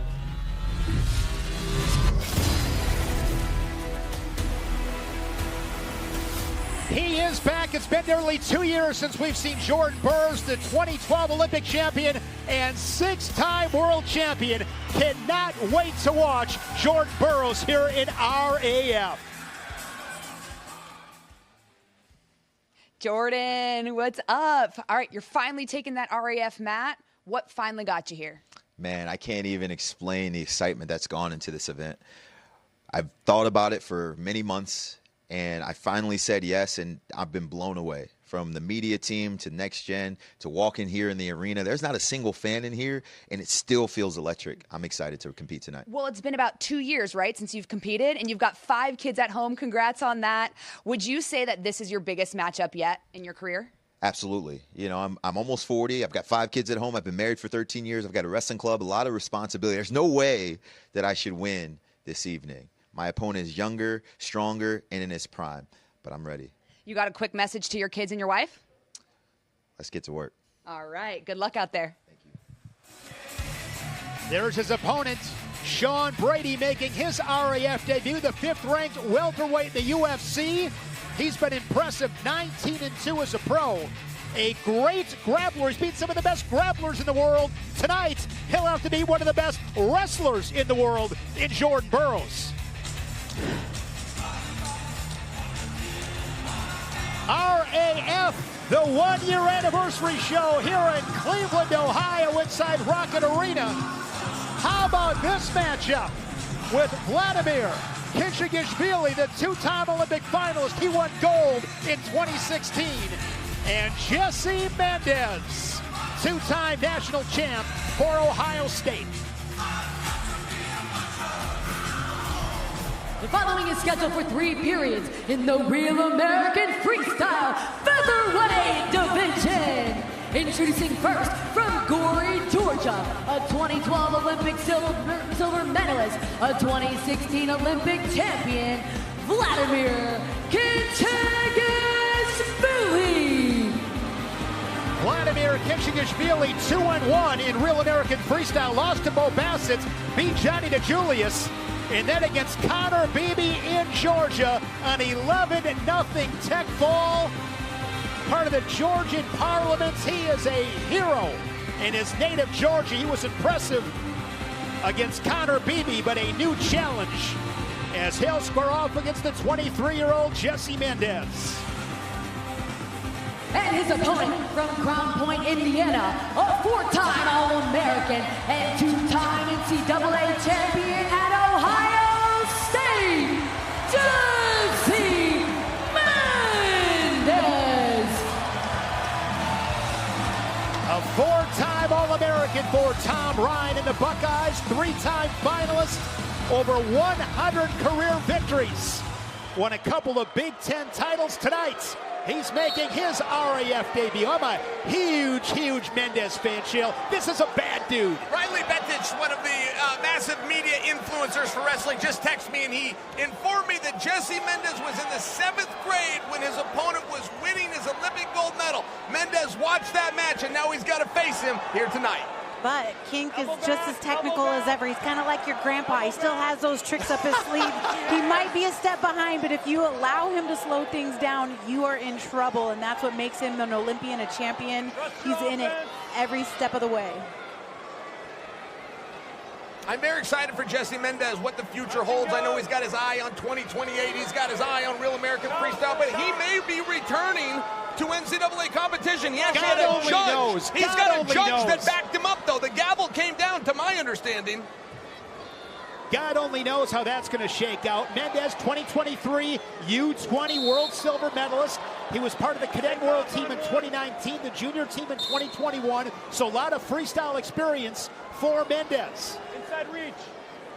And God only knows, like you said, Shane, but he did say no matter what happens in that situation, he still plans to go and win the Olympic titles no matter what's next for him. Khinchegashvili on that shot clock down to 15 seconds. Level change there by Mendez. Once again, straight on shot, chest wrap defense there from Khinchegashvili. It's going to be 4-4 Mendez confirmed as he's got the George on his hips looking for more. What an interesting double leg. He led his right leg, but he put his head to the left side. That was very interesting. Brandon Slay used to do something very similar. I hope we get to see that on replay. 4-point move in this first period. 90 seconds in for Jesse Mendez. Jesse Mendez, it's his RAF debut, but this guy, he wants to get in there. He wants to bang. He's a fighter. He's a warrior. He doesn't like to be idle in anything. Dare I say the most competitive weight class is what Mendez has done for his collegiate career, Sparks. But, I mean, every week was a grind, and this guy had undefeated seasons. Could you imagine getting it right 36 times in a row, because he did? Had to beat guys like Bo Bartlett and Brock Hardy. Fell to Sergio Vega in this arena this March in that final at 141. If Mendez comes back, could he go 141 or 149? Looking to sit that corner. Head to the outside low single. That was awesome. Lotto. Nothing yet. It looks like he's going to come. No, did they stop the action? I think it's time. Oh, we ran out of time. All right. Lotto, if you did it once, you could do it again. And Mendez holding his shoulder. His right shoulder. He's got Jay Jaggers in his corner. Shane, help me understand that point. Were we on a shot clock there? Where did that 1 point come from? There was no 1 point takedown. Where did we get this? I missed something here. Great shot here by Mendez. The truck heard my request. Look at that, 4 points. Yeah, he was on the shot clock earlier. Leg and head to the same side. Mentioned Jay Jaggers, two-time national champ for the Buckeyes, along with All-American Dylan D'Amelio. Here we go, second period, 5-1. Mendez with the lead.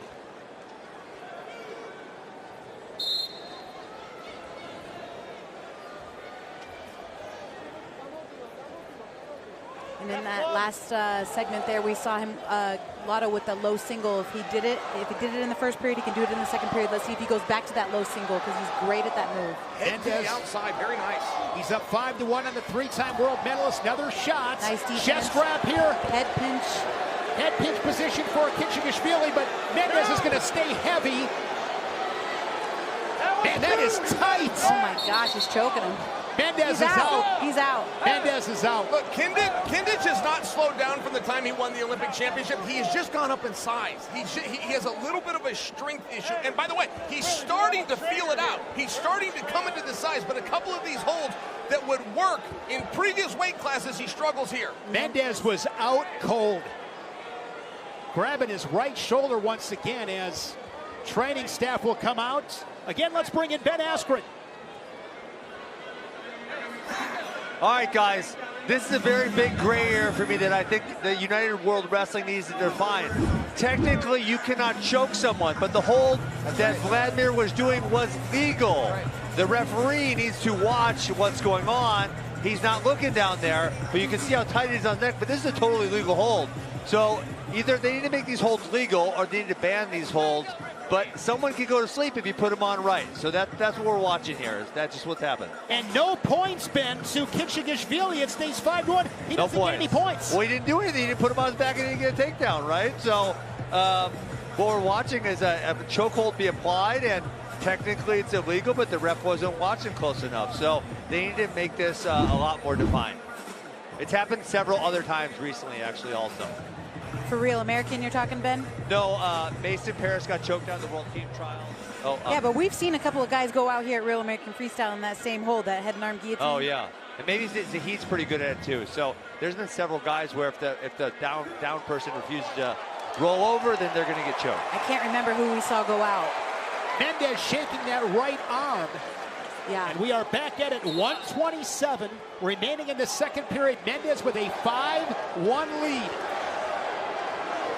Jay Jagers let the referee know what he thought about that. Referee was a sport about it. He does not have to take that.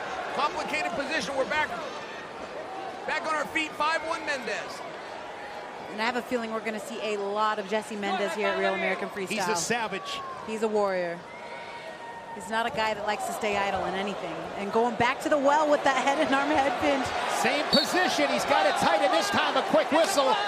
And now you look at the corner of Vladimer Khinchegashvili, and they have their arms up in the air, not happy with that call. All right, if you're going to do it, turn. Go for it. This goes back to 1984 and the Schultz brothers, quite frankly. Listen, a front headlock is legal. It is not illegal to choke the guy out. So you've got a real balance here. What do you want to do? You want to disqualify the guy? How do you know when the guy's out? He's not out. It's a tough spot for the referee. I think blocking the action there was the right move. Low shot here from Khinchegashvili. Let's rename it. Let's call it the fox catcher instead of the head and arm.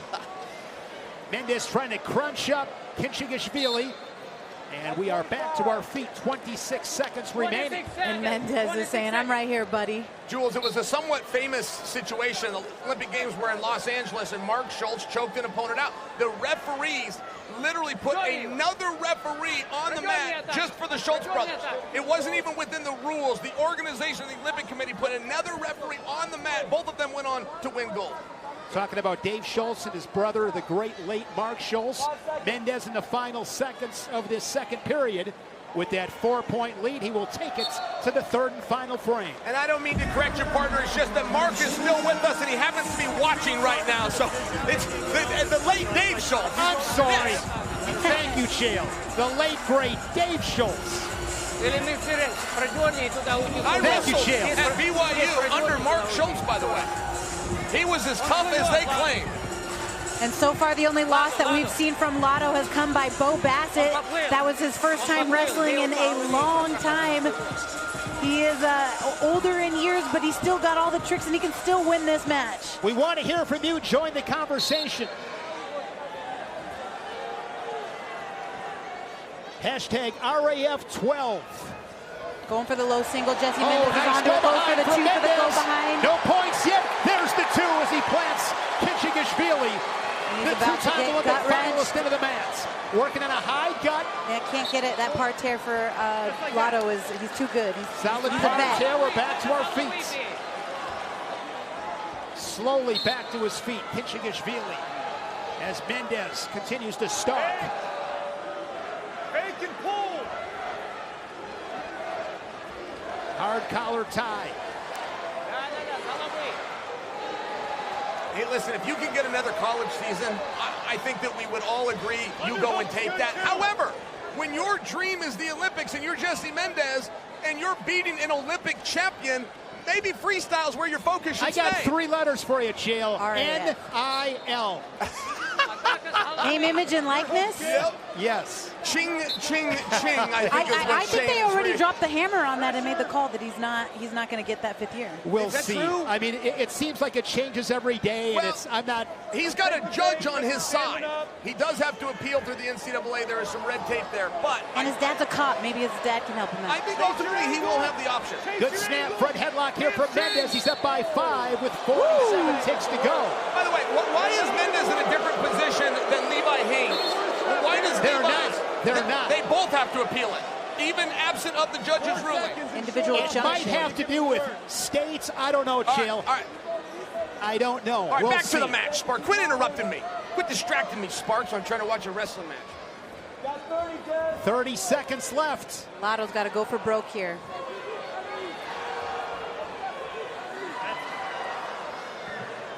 Jesse Mendez, his Real American Freestyle debut. I would have loved to see him get that outside trip. I got no problem with the way that Vlad's wrestling, by the way. I feel like he's in this match. I think he's still adjusting to some size. Lotto? Yeah, but I think he's just a fantastic wrestler. For being 35 years old, right. He looks darn good. Yeah, he got outscored here, but he stayed in the fight. Jesse Mendez, 72 final. Way to come back from getting choked out like that and still win the match. It's a great debut for Jesse Mendez. 7-2. We're going to see a lot of this guy. Mendez with big-time aspirations in freestyle as once again we send it to Mackenzie Mitchell. After 3 periods and a final score of 7-2, your winner, Jesse Mendez.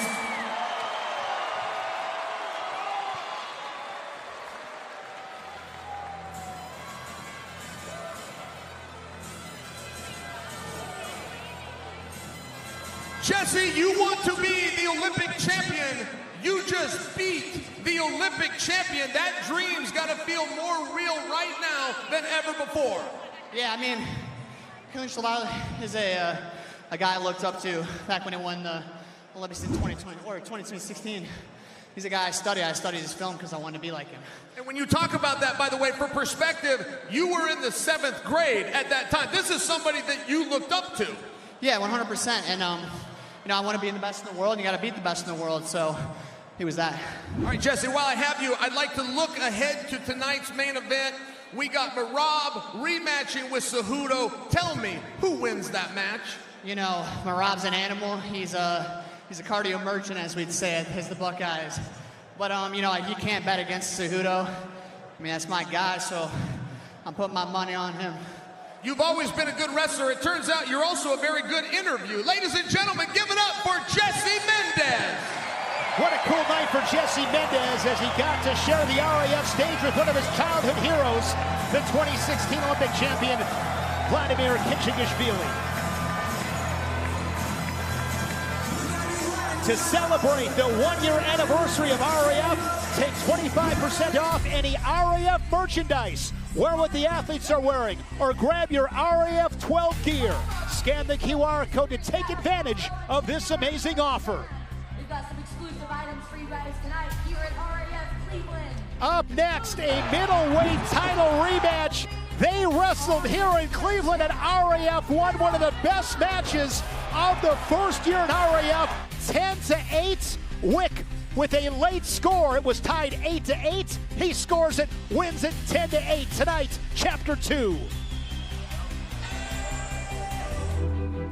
Ladies and gentlemen, are you ready for your main events of the night tonight?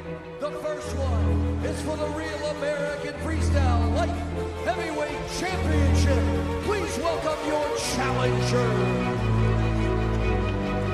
Still the Real American Freestyle Light Heavyweight Champion of the world. Kid, one day, that belt could be yours.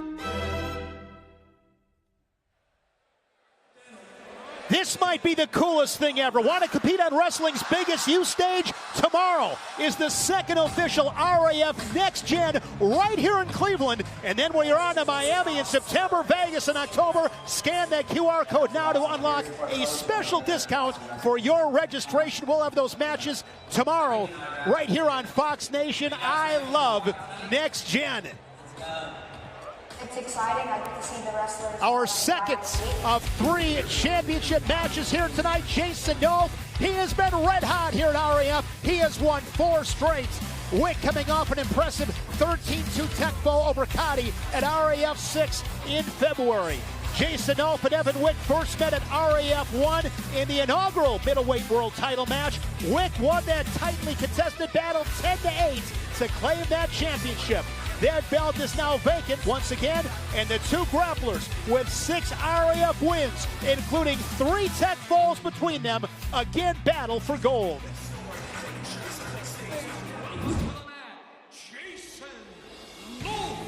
Jason Nolf has earned every bit of his reputation. One of the most creative wrestlers in America. Relentless. Aggressive. The kind of athlete who forces you to wrestle his match. But 1 year ago, right here in Cleveland, that wasn't enough. Evan Wick changed the story. There's that defense he's been hitting all day. Oh, wow. It's time to attack. And fatigue, next count of us all. There's that same shot. He's got to finish this. Real American Freestyle Middleweight World Champion, Evan. For years, Wick has been one of wrestling's best-kept secrets. Long, disciplined, and patient. A nightmare to score on, the kind of opponent who makes great wrestlers look ordinary. 12 months later, they're back where it started. Same city, same rivalry, different stakes. I'm excited to compete again. We got the belt on the line, so it'll be a fun match. It's a heck of a show for the 1 year anniversary for RAFs. Obviously, when you've beaten somebody, you have confidence that you can do it again. But again, every match is a new match, so you gotta treat it as a new opportunity, and you gotta go out and just continue to wrestle hard. I pulled off the gas a little bit. I think I shocked myself, and I pulled back a little bit, but I'm not gonna pull back this time. I'm gonna keep my foot on the gas, and I'm gonna break it. This isn't about proving who is better then. It's about proving who's better now. Because when the whistle blows, history doesn't matter. Reputation doesn't matter. Only the next 6 minutes do.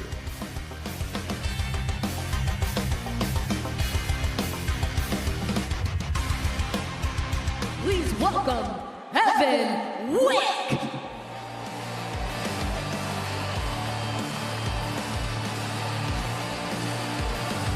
29 years old, living in Madison, Wisconsin, was a 4-time All-American at Wisconsin and Cal Poly. And in that feature, Eric Bischoff said it best, he is one of the best kept secrets. In my opinion, he is so underrated. This guy is the real deal, Evan Wick. That was a crazy match at RAF 1. Wick led that match 8-2. Nolf rallied back to tie at 8-8, led on criteria. Wick the late score and the 10-8 W. I can't wait to watch these two once again. As his opponent, please welcome Jason Nolf. And since that loss to Evan Wick at RAF 1, Nolf has been amazing. Where is Jason Nolf? There he is. We've seen this from Jason Nolf. He is a man of the people. He is the people's champ. Has an RAF singlets, giving some high fives to the fans as he makes his way down to the RAF stage. Jason Nolf. I love that. 4-1 in RAF. It's so simple, but it works every time. Ding. That is a young fan who won the contest at the Fan Zone.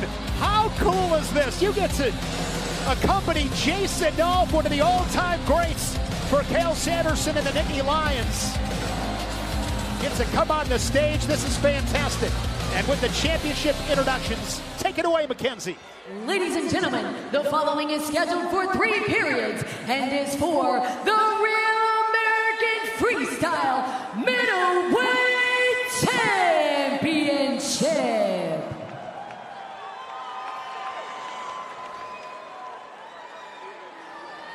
Introducing first, wrestling out of the red corner from San Marino, California, a 4-time NCAA All-American and 2025 Pan Am champion, Evan Wick.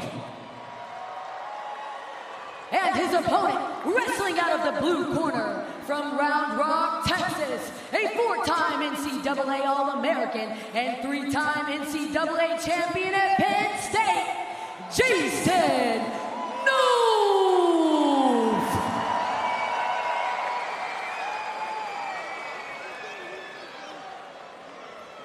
This matchup is brought to you by the United States Air Force, an official partner of Real American Freestyle. The drive behind every takedown can take you anywhere. See where you could go at airforce.com. So glad to have them as a partner here at RAF. Here we go. Championship match. Just hit him right in the head.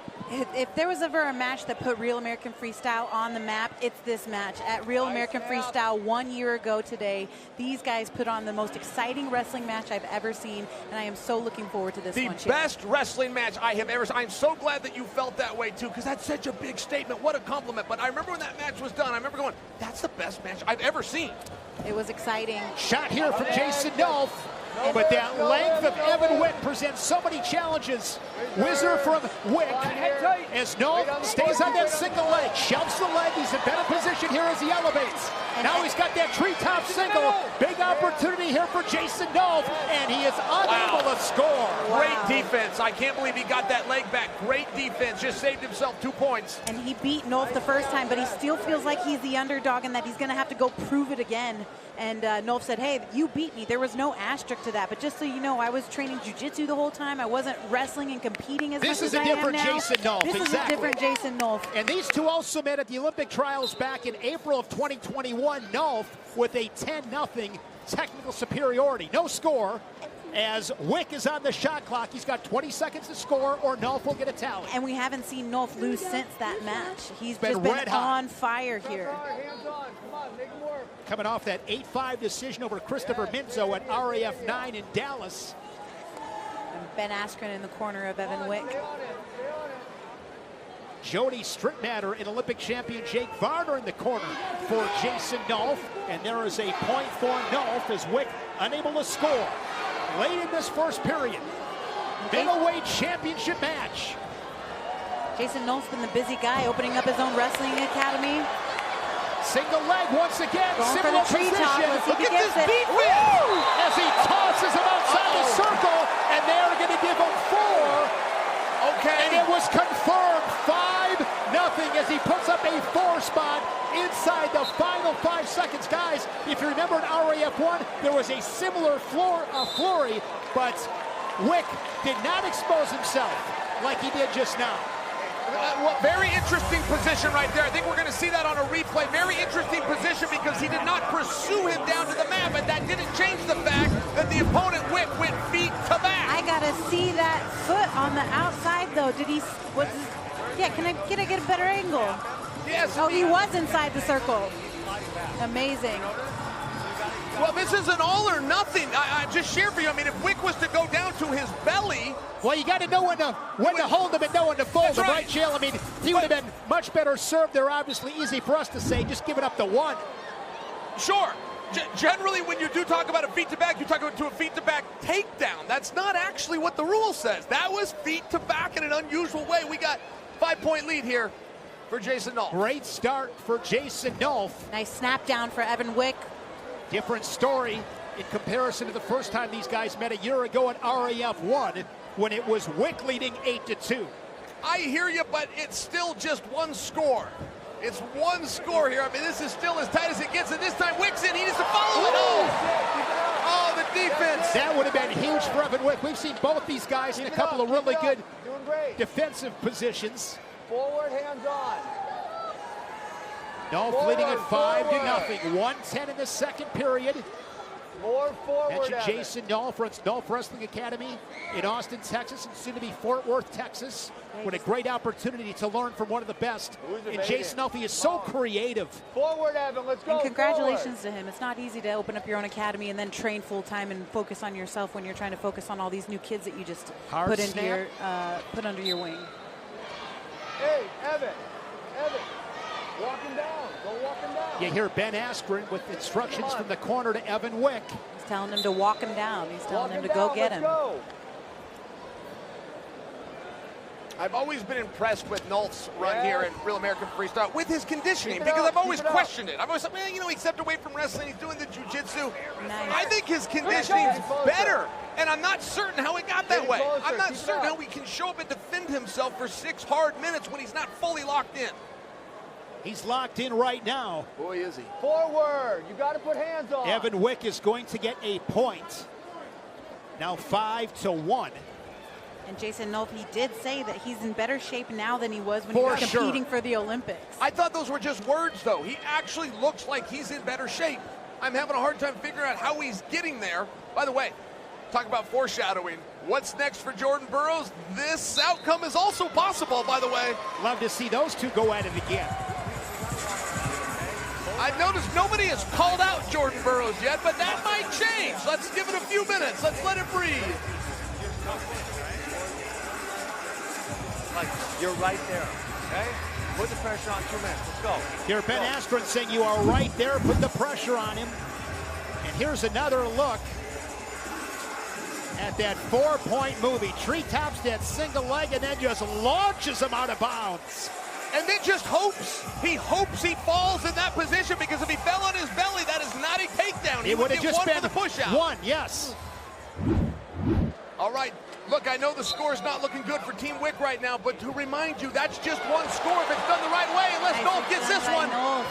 If that knee goes down, he's going to have another 2, and it's down. Wick came out aggressive. Nolf was ready for it. And Jason, going for 7-1, the gut wrench, and he gets it. 9-1. He's a turn away from a technical superiority and the RAF middleweight title. Strong in his power tear defense is Wick. Here goes Nolf, and he's the champion.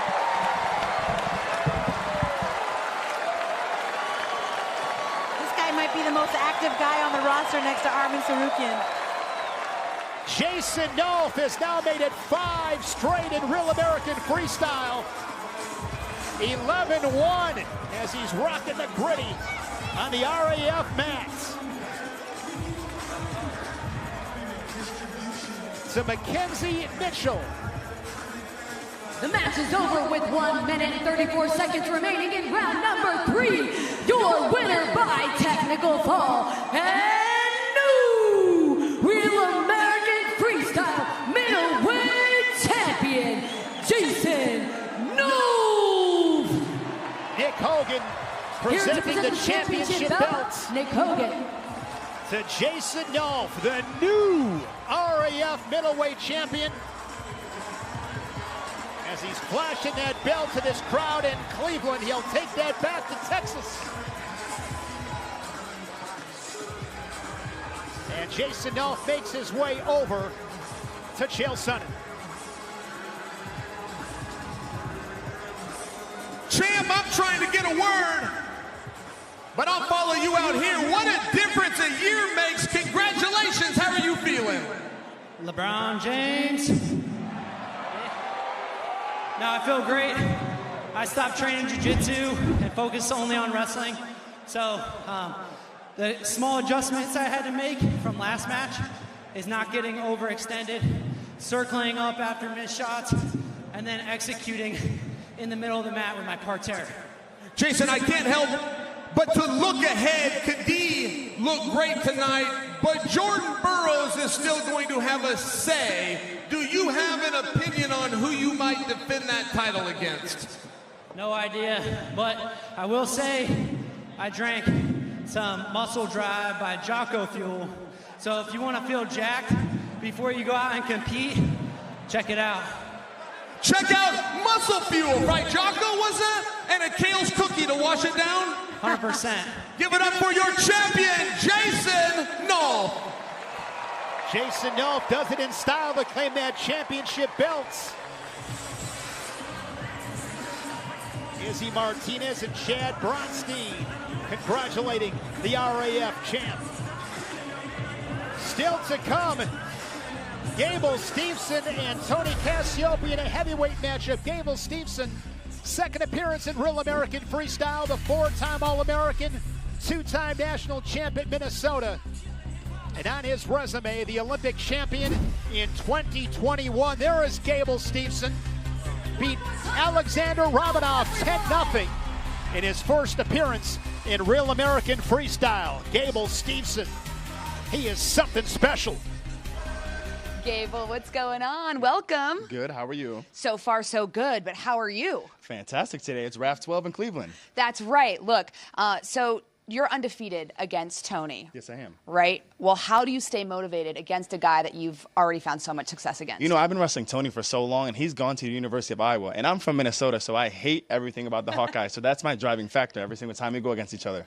All right, well, he said yesterday that he thinks he's closed the gap against you because you've been bouncing around to other endeavors. Do you see it that way? No, I don't see it that way, but I want him to believe in himself. He believes in himself highly, and that's why I signed up to wrestle against Tony Cassiope, because I know he's going to try to give a chance when there's none.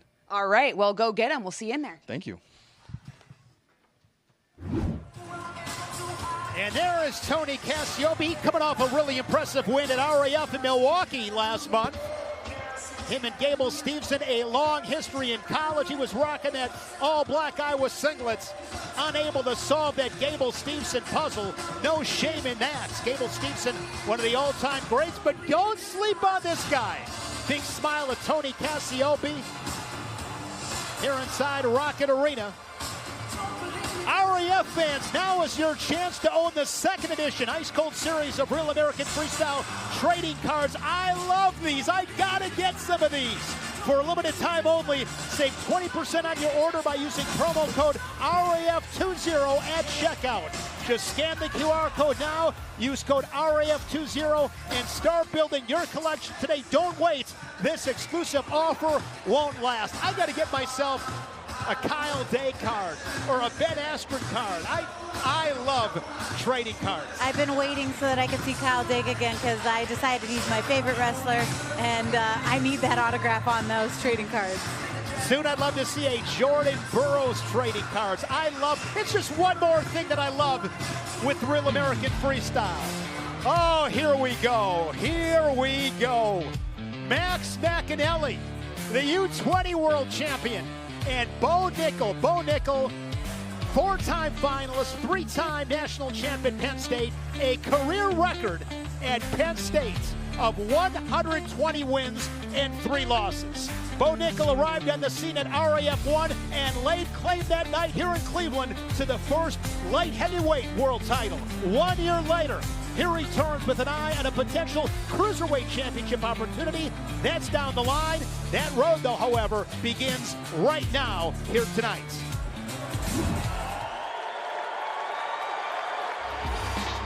I would say I for sure crossed the line of confidence and arrogance. I do my best to always be humble and always understand that anything that I have right now can be taken away from me in a second.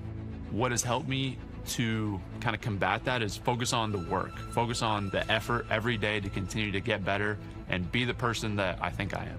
People obviously have seen me win a lot at a lot of different levels, and I think that the assumption is that I'm talented or special in some way, but the reality is the reason that I've had the success that I've had is a lifetime of work, spending time on the wrestling mat, watching film, studying the sport, being a student of the game. This has been my life for 25 years, and so that's the reason I have success. I've just dedicated myself to my craft. I continue to do that day in, day out. I know the sport of wrestling so well. It's been in my blood. It's been my whole life.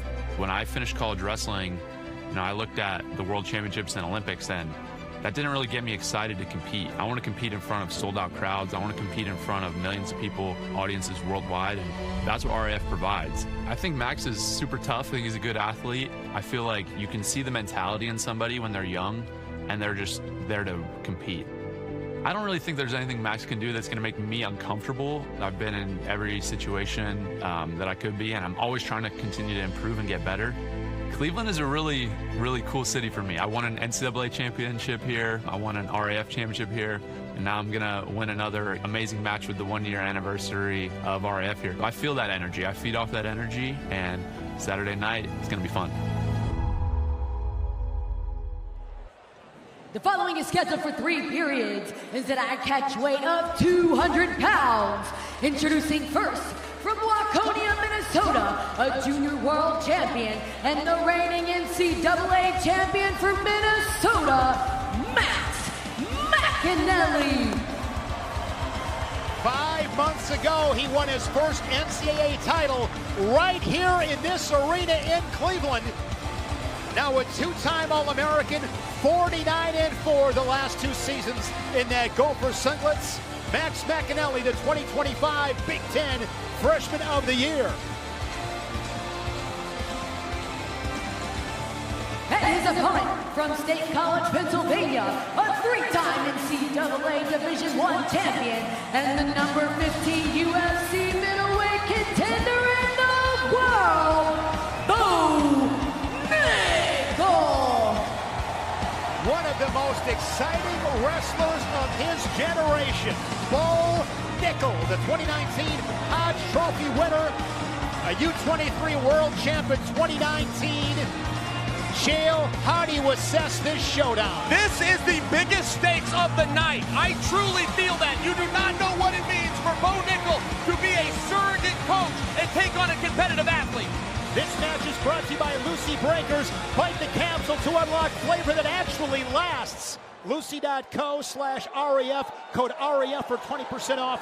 Warning, this product contains nicotine. Nicotine is an addictive chemical. Here we go, McEnelly and Nickal. Let me set the stage. When McEnelly won his NCAA title, he beat Rocco Welch 2-1. Rocco Welch's mentor happens to be Bo Nickal. Bo Nickal saw that match and that night called out McEnelly. I don't think that Bo knew McEnelly was going to accept, but here we are. Max is getting all the love as he should. He's a stud, but did everybody forget that Bo beat Jacob Cardenas, an NCAA champion at 197 pounds? Max just won this year at 184 pounds, but everybody's forgetting about Bo's win over Jacob Cardenas. McEnelly, 21 years old. Nickal, 30 years old, the 3-time Big Ten champ. No score, 35 seconds in. When I saw this matchup was announced, my heart rate went from 0 to 60 in 2.1. I mean, this is a big-time match. And it wasn't announced all that nicely, by the way. These two went at it on social media. They made this match. RAF was the last ones to the table. Bo picked a fight, and he picked it with a guy that turned out wanted to fight. McEnelly on the shot clock. He's got 15 seconds. And Bo wanted it to happen here. He won his NCAA champion here. He won his RAF championship back here in Cleveland a year ago. He called for it. He got it.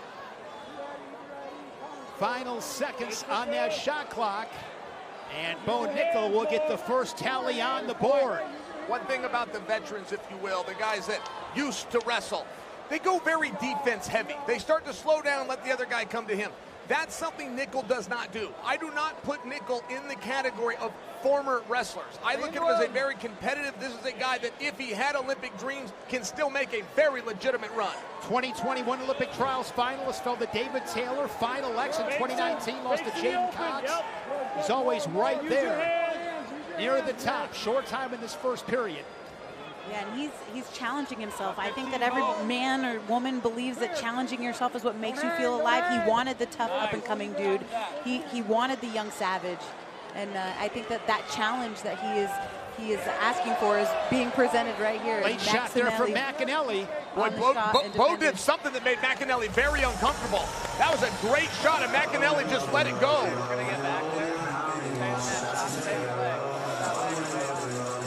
In the corner with Bo Nickal is Olympic champion Jake Varner, along with Anthony Cassar. Anthony Cassar won an NCAA title in 2019. He beat Gable Stevenson at the Big Tens that year. Well, if you want to talk corners, look at McEnelly's, because the head coach showed up. Brandon Eggum is here for this one. Along with former Hawkeye great Michael Kemmerer on the coaching staff. Luke Becker's in that corner as well. The stakes. It's important. The stakes for an athlete with eligibility versus a coach of a different program, it is huge. And all the pressure sits on Bo Nickal. I got to give him a lot of respect for asking for this match. Good, keep clearing. Hand fight early, second period, collar ties. Both guys higher in their stances. Shot there from Nickal. McEnelly circles back in. Nice shot from Max, defended from Nickal. Looks like McEnelly's picked that pace up a little bit, and because of that, it's going to put Bo Nickal on the shot clock. Good optics.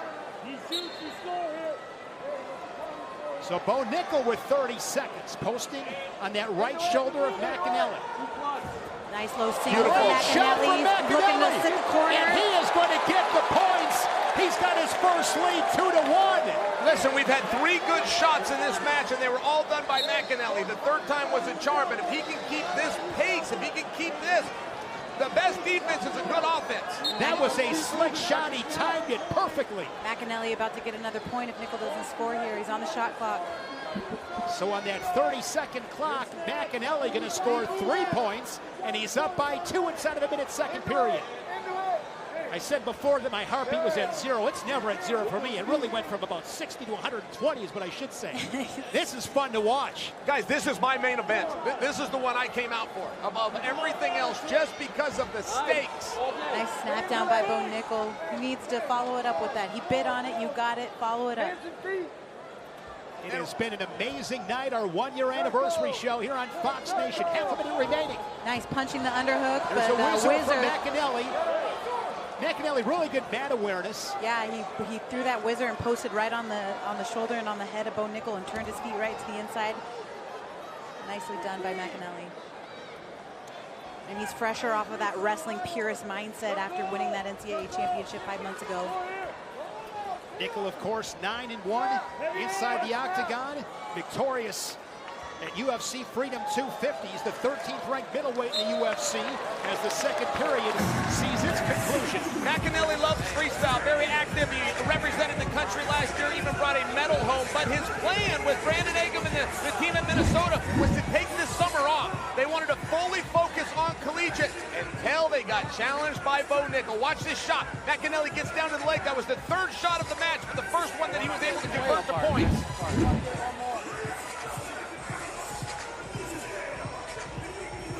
One of McEnelly's losses in the college season was to Aiden Sinclair. He's on the RAF roster. He won a U20 world title at the championships in Slovakia, along with Bo Bassett, Aaron Seidel. What a performance for Team USA. Here we go. Here's McEnelly. Oh, he had a leg. He was Stays 3-1. He was wise to let go. Bo Nickal knows that position. Some people call that a high flyer, but he knew that position. Don't get stuck there. That's where Miles Martin got pinned, just to remind you. Nice Bo Nickal's been doing that move, Chael, since he was 7 years old. Remember that interview after pinning Miles Martin? Absolutely. Right here in this building. There was a Nebraska wrestler named Corey Olson, had the pin record at 177 pounds, wrestled Kevin Randleman in the NCAA finals, an Ohio native. And that was his big move. He called it a high flyer. Underhook one hand, head with the other hand, kick the guy through the air, put him on his back, bring the crowd to their feet. What does Nickal need to do here, Chael? Well, look, he's got to get his offense going. He's wrestling very well, but he is a step behind. McEnelly has not committed to a lot of these shots. They're kind of part shots, which means Nickal's doing something that's making McEnelly a little uncomfortable, but McEnelly is still the one offering offense here. But he's on the clock right now. He's got less than 10 seconds, so it's going to be a 1-point match. Unable to score. It is 3-2, 50 seconds to go in this 3rd period. Bo's got to go for something here. That's exactly right. Nickal took a quick glance at the clock, fakes a couple of times. Got to begin that sprint right now inside of 40 seconds. McEnelly, solid job drifting back to the center, butt to the center, keeping territory.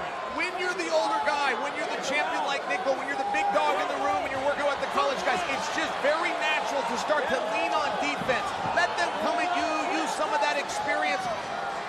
That's a problem tonight, right? To score points in a match, you're going to have to attack a guy like McEnelly. Straight on shots, one after another being fired off by Bo Nickal, but McEnelly, to his credits, good man awareness, circling back inside center. He does it once again. He's 10 seconds away. Can he hang on? He leads at 3-2. Super duck attempt for Nickal. Nickal comes back at him once again. A final flurry from Bo Nickal, but Max McEnelly is going to hang on in a battle of NCAA champions. 3-2 for Max McEnelly. Nicely done by Max McEnelly getting that win. And That's a big win, probably one of the biggest wins of his career so far, would you say, Shane? That was a huge win. I agree. That was a fun match to watch. And McEnelly really solid in his man awareness and his defense. That was a barrage of attacks from Bo Nickal in that third period. Mackenzie Mitchell. After 3 periods and a final score of 3-2, your winner, Max McEnelly. Jail is with McEnelly.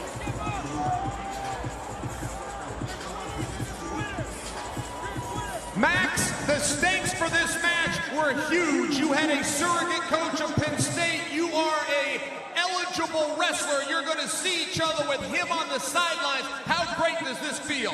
Hey, there's a new star in this organization, so get ready. Coming for the belt. I want all of it. I love it. I love it. Now, I got to ask you, this match was actually started on Twitter. You defeated Rocco Welsh, who both corners. Bo called you out on Twitter. You accepted. I mean, I got to feel like this is a major feather in your cap right now. Yeah, he's a great wrestler. And, you know, once I saw that tweet after won the NCAAs, I was like, all right, let's do it. And so finally came, and it feels good to get the win. Your head coach, Brandon Eggum, came out for this match, which just adds to how important this was. Last I talked to you, you were planning to take the summer off from freestyle and focus on college. What about Bo Nickal made you want to show up? He's a good competitor. He's one of those top-level guys, Olympic dream trials finalists. So just to come out here and get my hands on a guy who's been there and who's done the things that he's done was something that I really wanted to do. Ohio, the new star in town, Max McEnelly. The reigning NCAA champion, Max McEnelly, there with his head coach of Minnesota, Brandon Eggum, Izzy Martinez, as he makes his way off the RAF stage. Hey, do I have any kids in the house? Let me hear you kids, where you at? Tap water tasting a little off? It could be heavy metals, chlorine, or those pesky PFAS compounds. Sounds like a job for Brio. Brio captures pollutants. What's happening? And filters them out. Ah, that's better. That was a bit of an extreme reaction. The moment RAF went global. It is a great day in combat sports, as I mentioned, Juliana. In freestyle wrestling, many are saying this might be the greatest card ever. Wash all of that drama out from your last matches and just go for it. Single leg here from Kyle Snyder. That chest grab from Cejudo.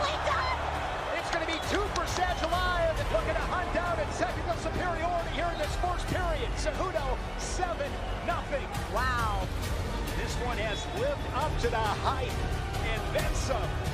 Snyder came back with a 6-5 win. Takedown here would give him the lead. And Kyle Snyder is going to get the fall. Captain America prevails in Georgia. 9 straight unanswered by the machine.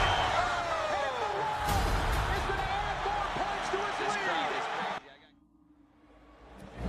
Crossover lightweight title on the line tonight. There he is, the machine, Merab Dvalishvili. 2-0 in Real American Freestyle, coming off that win in his native Georgia when he rallied back to beat Triple C Henry Cejudo in one of the best wrestling matches you will ever see.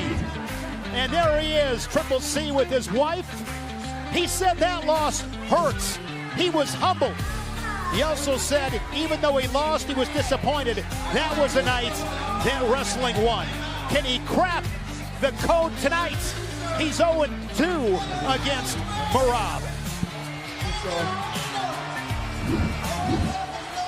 A reminder that Real American Freestyle next comes to you from Moscow, Russia on September 5th, and what a night it will be. Hamzat Chimaev was everything as advertised and more in his RAF 10 debut. He pinned Dylan Dallas in just 44 seconds. Now he returns to take on former UFC World Champion Tyron Woodley in our main event. Woodley got it done tonight. Plus 3 world titles are on the line in an event to remember, RAF Moscow.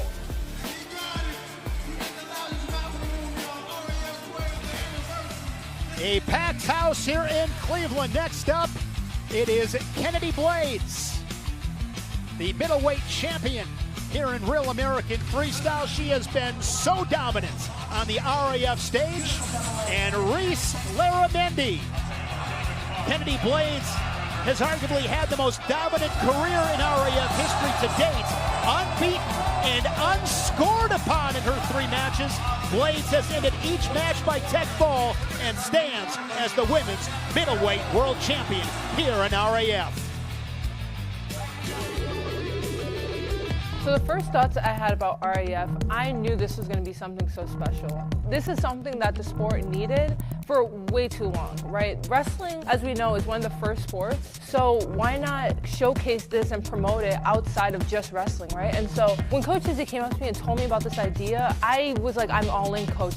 What do I need to do? And he's like, you're going to be the athlete. And I was just so excited. I'm like, this is the beginning of something new. And so I always believed in RAF. There are some professional leagues that just never worked out. But how it was described, right, to showcase these athletes, to have a storyline, to interact with the fans, that's exactly what wrestling needs. And I wish that that was a thing when I was a little girl. I just couldn't imagine where I would be now, right? So just these little things that RAF changes compared to any other professional league, but also any wrestling league, it's just something special. The fact that it's a 1-year anniversary and we've came so far, I'm so happy to be part of it. The following is scheduled for 3 periods and at a catch weight of 150 pounds. Introducing first from Reno, Nevada, a 2024 NCAA champion and U23 World Team member, Reese Laramendi.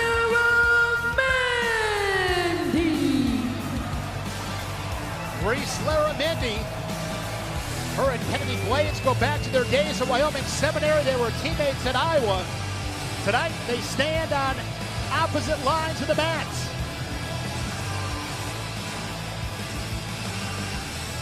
And her opponent from Chicago, Illinois, a U23 World Silver Medalist, a 2025 World Bronze Medalist, a 2024 Olympic Silver Medalist. She is the Real American Freestyle Women's Middleweight Champion,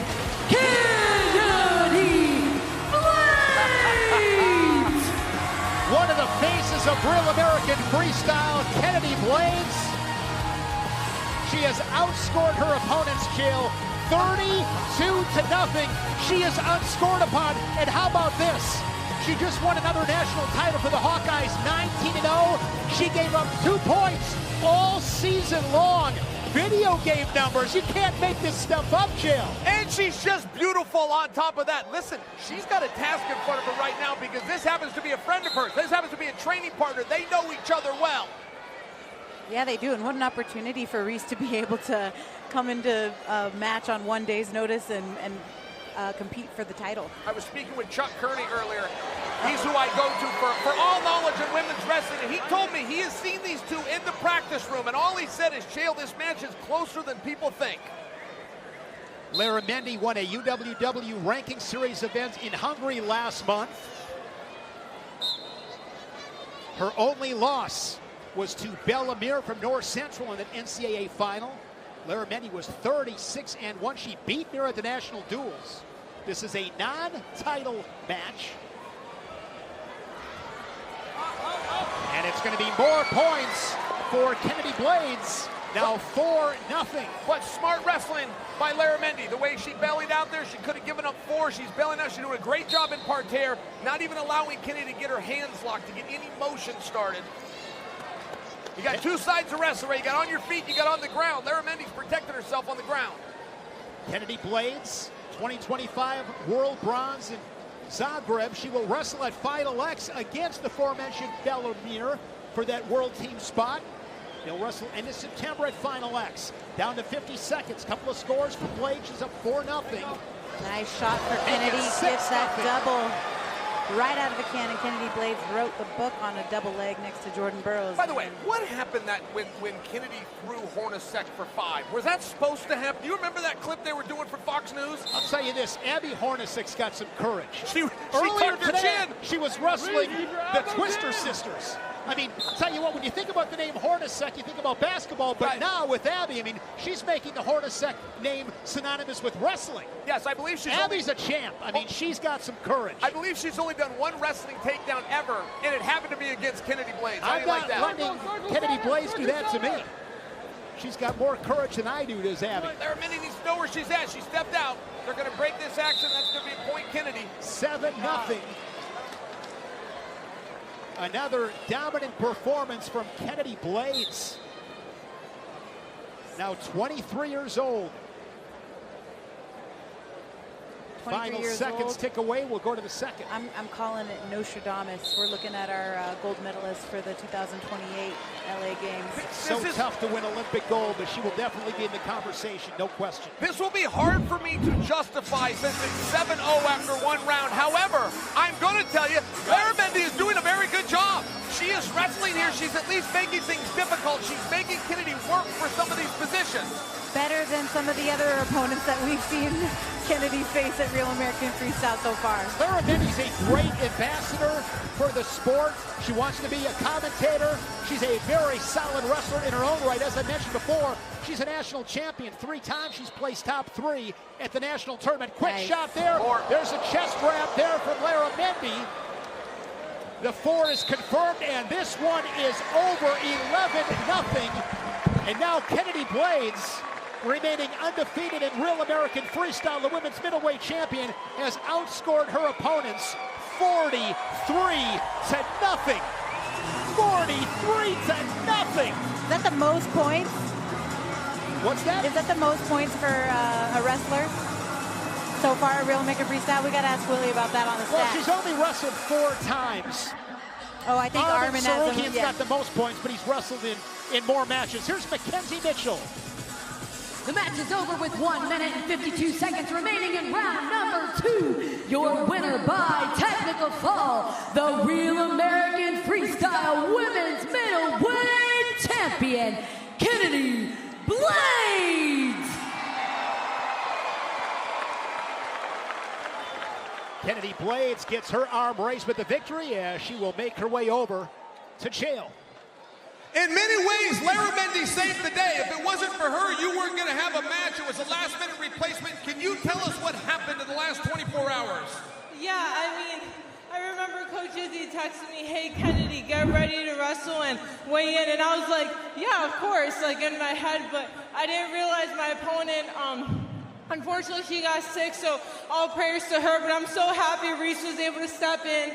You know, a year ago, I wasn't able to wrestle in the first Real American Freestyle due to NCAA rules. So I was so nervous I couldn't even wrestle in the 1-year anniversary. But thank you, Reese, so much for taking the match. And I'm just so happy to please here. God bless you all.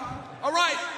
Now, Kennedy, you're joined by a couple of other fellow Olympic medalists. Let me run down a couple of matches. Tell me what you think. Gable Stevenson versus Cassiope.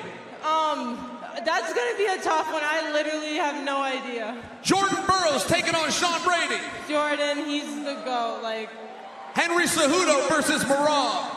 I mean, I love them both, but I'm going to go with Henry.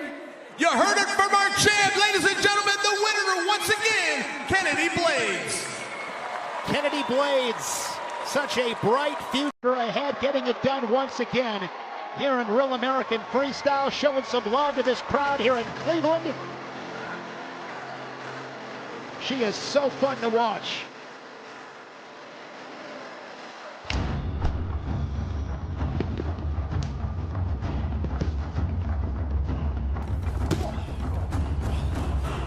Water break.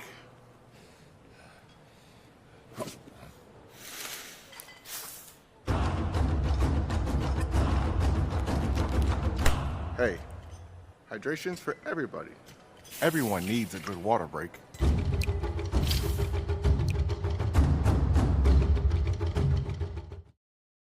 The moment RAF witnessed the impossible. Ben, 1 year ago, I get a text message. It says, did you hear about Askren? So I only died 4 times, where the ticker stopped for about 20 seconds. That was a year ago. Now you are going to compete with a world champion. This is really happening. What a story. Here comes the fun. Ben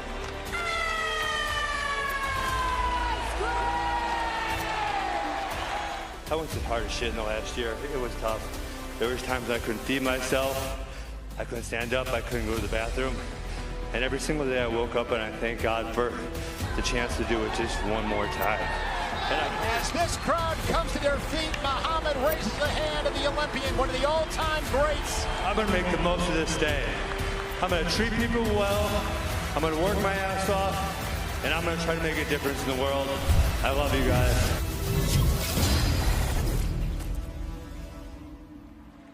That still gives me chills. One of the coolest moments I've ever witnessed. A year removed from double lung transplant surgery. Ben Askren competing last month in Milwaukee, and he is with Abby. Yeah, that's right, Shane. I mean, Ben, you watch that, you're still getting standing ovations. We witnessed such a spectacular moment in Milwaukee. Now that you've had time to reflect on that, what is going through your mind? Man, that's it's so hard to watch, you know. And the reflection I had was in that very first video I made for Instagram when I had that thing sticking out of my neck, right there. I said one of the things that was most impactful was the support I felt from the community and everyone, and I still feel it, and it's really freaking amazing. Yeah, well, you talk about that impact that sport has had on you. When you put your shoes on the mat, oh my God, that's enough to give anyone chills. Yeah. What was that moment? What did that mean to you? I mean, the sport's done everything to me. Like, I don't know life without wrestling, and I know most of the good things I have in life are from wrestling. Why do you make me cry again? So, I'm just so grateful for the opportunity for wrestling, and for the life I get to live. I'm really grateful. Yeah, well, you talk a lot about, you know, gaining greater faith and greater empathy and humility. How is the Ben Askren that's standing in front of us today different than that guy that was in the hospital? Yeah, I mean, I like the last version of myself, but just the notion of taking every day, appreciating it, having a lot of gratitude for everything, because you don't know when it's going to be gone. I mean, I was having a great day, and I went to the hospital, and I was asleep for 40 days. Like, you don't know life's going to be over. It's so short. Be thankful for all the good things you have, and show the appreciation of the people around you. Absolutely. You know, you've had such an influence on so many people, young kids, adults, literally everyone, and you're not done with wrestling. You're still involved with Undiscovered. Can you tell me a little bit about that? Well, I'm never done with wrestling. Till the day I die, I'll be coaching wrestling in some way, shape, or form. I got to take part in the filming of Undiscovered. It was a lot of fun.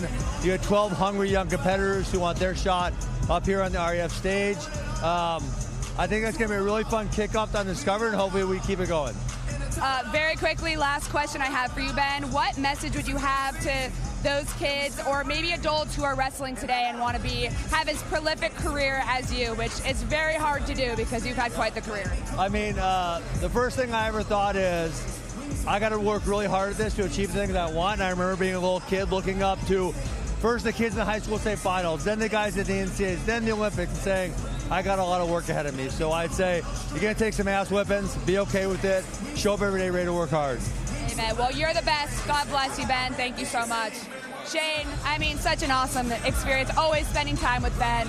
Gets better and better every time. Absolutely. Continues to inspire us all. Great perspective. And continues to leave his mark on our great sport. Undiscovered. Another super cool thing with Real American Freestyle. The search for the next RAF superstar. Streaming exclusively right here on Fox Nation, September 18th, 2026.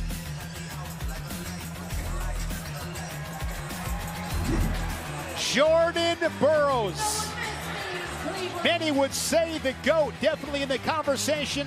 Olympic champion, 6-time world champion, making his RAF debut.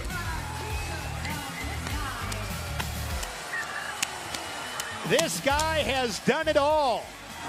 Great career at Nebraska, won a couple of national titles. Won that Olympic title in 2012.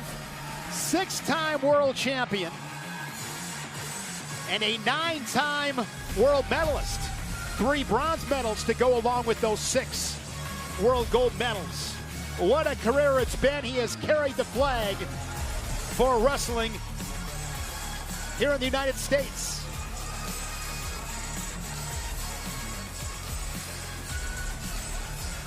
Next matchup at heavyweights with Tony Cassioppi and Gable Steveson. Familiar foes. These guys wrestled a handful of times in college. All those matches won by Steveson, but another opportunity tonight for Tony Cassioppi. 2020 U.S. Olympic gold medalist Gable Steveson made his much heralded RAF debut in May with a 10-fall shutout. That was over Alexander Romanov. Tonight he returns to square off against Tony Cassioppi, a 4-time All-American at Iowa, who is coming off his first RAF win. Everyone knows the name. Olympic gold. NCAA champion. One of the most accomplished wrestlers of his generation. Gable Steveson has built a resume few could match. Gable, when you walk into a match, yes, and everybody expects you to win, is that pressure or is that power? That's power. This guy has done so many things in such a short lifetime. It's incredible. But every great favorite needs something. A challenger worthy of the moment. Gable Steveson, obviously, accomplished wrestler. I'm ready to go. I've been training hard, ready to take him out. A 4-time NCAA All-American. Anthony Cassioppi isn't chasing Gable's legacy. He's building his own. When I look across the mat at Gable Steveson, I see a big opportunity. Cassioppi has shared the mat with Gable before. He knows exactly what awaits him. I think now I have a lot better perspective on things I need to do to win the match. I got a new approach. I think Anthony is a dangerous wrestler overall. Always wants to go out there and brawl and battle. I've been putting myself in the position to make it go my way. For years, he stood in the shadows of champions. Now, he walks into the light of his own opportunity. Most see the favorite. The other arrives with something just as dangerous. Belief. My arm gets raised at RAF 12, nothing changes. I expect to win. Tonight, reputations don't wrestle, athletes do. And if Anthony Cassioppi can change the ending, he won't just shock the wrestling world. He'll become part of Gable Steveson's story forever. The following is scheduled for 3 periods in the Real American Freestyle Heavyweight Division. Introducing first from Roscoe, Illinois, a U23 World Champion and 4-time All-American at Iowa, Tony Cassioppi. I'm not sure there's anybody in Real American Freestyle that has wrestled the Goliaths like Anthony Cassioppi. Coming off a win over Mustafa Elders, a 2024 Olympian. He beat him in Milwaukee 6-2. That following losses to the Olympic champion Ahmed Tajmuraz and Shamil Sharipov.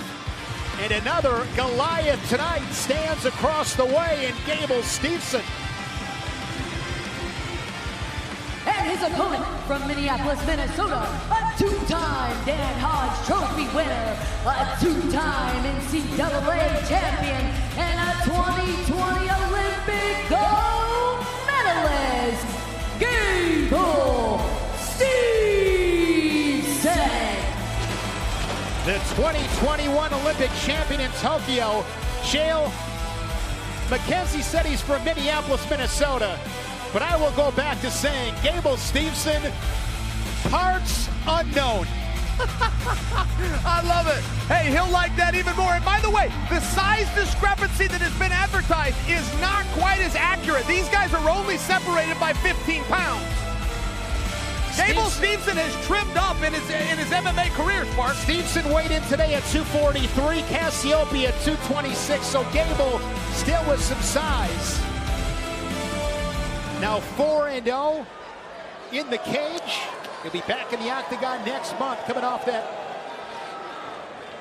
first round knockout of Elisha Ellison, July 11th in Vegas. Here we go, Cassioppi and Stevenson again another chapter in this rivalry. So I get a text message last night. It's Gable Steveson on a new phone. He's got to talk to me. So I set some time aside. I call him. We get about 3 minutes into the call. He's telling me about the history between him and Cassiope. Dates back to the cadets. Goes through Greco freestyle, collegiate. Turns out I was being catfished. It wasn't Gable Steveson, but the guy's information was correct. They have wrestled all the way back in age group wrestling, and now here they are on the biggest stage, Real American Freestyle. They are both 26 years old. What excites you, Juliana? You know, I just think that they're not your grandpa's heavyweights. They move like cats. They're agile. They're fast. They got it all. They really do have it all. They got the gut wrenches. They got the single legs. They got the double legs. They are agile. They're quick. And I think that the most exciting thing for me is when I saw Cassiope against Tajmuraz, I think he was able to rise above himself and show a bit of himself that we weren't expecting. And I'm hoping to see that tonight against Gable Steveson because he's dropped 4 losses to Gable. And I'd like to see him close that gap and be able to show a little bit more of what he's capable of doing against a guy like Gable. He is on the shot clock. He's got 20 seconds to score. You heard Cassiope saying he's got a new perspective, a new approach with the maturity on the mats. Good. There you go. I got to tell you, I don't hold any of Cassiope's losses here in Real American Freestyle against him. They were all weird matches. There was a weird position, or he'd get caught in some kind of an entanglement. It was one of these things where this is a very fresh start with a common opponent. And Cassiope was trying to say, listen, I've been more active than you, Gable. I've been, you know, competing and wrestling a lot more. And Gable said, listen, I was able to step on the mat in 2023 at the U.S. Open, and he teched everyone in that tournament. And he can step on the mat at any time, at any point, and still be dominant. And that's what he wants to show here tonight. Cassiope, an assistant coach under Chris Bono at the University of Wisconsin. Yeah, last couple of years, Gable Steveson's been in the WWE, was in the Buffalo Bills training camp. UFC, still wrestling here at RAF. He takes a 1-0 lead to his corner after the first 2-minute period. I'd like to get Gable's take on wrestling being the harder sport than MMA, because we heard it from Joaquin Buckley, we heard it from Tyron Woodley, that training for a wrestling match is 10 times harder than a UFC fight. And now that Gable's in the UFC, I kind of want to get his mentality on if he thinks that wrestling is harder or training for a UFC fight is harder. There is Tony Cassiope with Chris Bono, the head coach of Wisconsin, who was a national champ at Iowa State. Fans having all kinds of fun. This one has not disappointed, our 1-year anniversary show. RAF 12 here in Cleveland. Second period. Look at Gable, though. He's holding his ground. I mean, he's standing his ground and coming forward. There is nothing about Gable that makes me think a former wrestler. Do you think it's harder to train for an MMA fight than a wrestling match, Joe? No, I find wrestling to be more difficult. In MMA, the guy is trying to damage you. In wrestling, there's places to stall. I will admit that. But as far as just the cardio, as far as the position, being 250 pounds, having to bend your knees, maintain that position, wrestling is still the most difficult thing I've ever done. And I do think that it's nice that these guys get to wrestle and then go into their matches. I think it gets them in shape. It keeps them active. I think it's a great thing for them to be able to do both sports. Well, and we've got so many people that are likely to be future champions. I mean, whether we want to go to Chimaev, who we're going to see in Moscow, Gable right now, Sean Brady, who's later tonight. The UFC is being represented tonight. Bo Nickal, if you will. The UFC is greatly on display in front of us tonight. And now Gable is on the shot clock. Cassiope's done a really solid job slowing Gable Steveson down. That is no easy task against that machine. And he said that he wanted to show what he's gained in the years since they've competed last. But that's what Gable Stevenson's able to do. He could just flip that switch chair. He just bullied him with an underhook, took him out of bounds, and gets the point. Well, and that's what active wrestlers do. That's what you would not expect an MMA guy to do. He knew right where he was, punched an underhook, drive him out of bounds while maintaining position. He's going to back him out one more time. Just get the one. Very smart. Smart, safe wrestling, which at heavyweight is more important than any other weight class. 3-0. But when he got that step out, he was on the shot clock, and obviously that erased that shot clock. So that's the advantage there when you're on that clock if you can score. And that's what Steveson was able to do. 3-0, short time, 20 ticks in the second period. Can I give you my hot take? I think Cassiope can turn him. Now, he's got to get on top to find that out. I think Cassiope can turn him. Before he can turn him, I would like to see him attempt a shot, something. You got to put your head down and just drive. You might drive and shoot 12 times, and you might get only 3 of them, but you got to at least try an attempt. I have never seen anything quite like Gable Stevenson. 3-0 after 2. Brandon Eggum, Luke Becker, and Trevor Brandvold in the corner for Gable Stevenson. Yeah.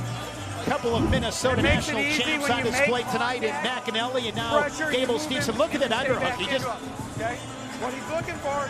Flips a switch, brings that power. Here's a single leg. You keep your head in there like you're doing. Walks Cassiope to the boundary and adds to his lead. Knows where he's at, though. It's one of those things, you can't push all your weight. You can't give up. We've seen that in other positions tonight. The David Carr match, for example. You've got to really know where you're at in those leverage positions. A great job by Gable Stevenson. Slap of the hands, and here we go, period 3.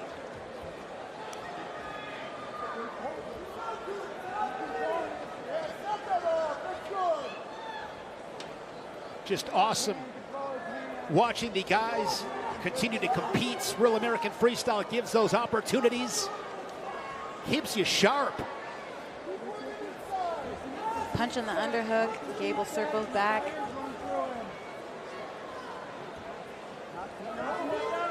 Gable up 3-0. Cassiope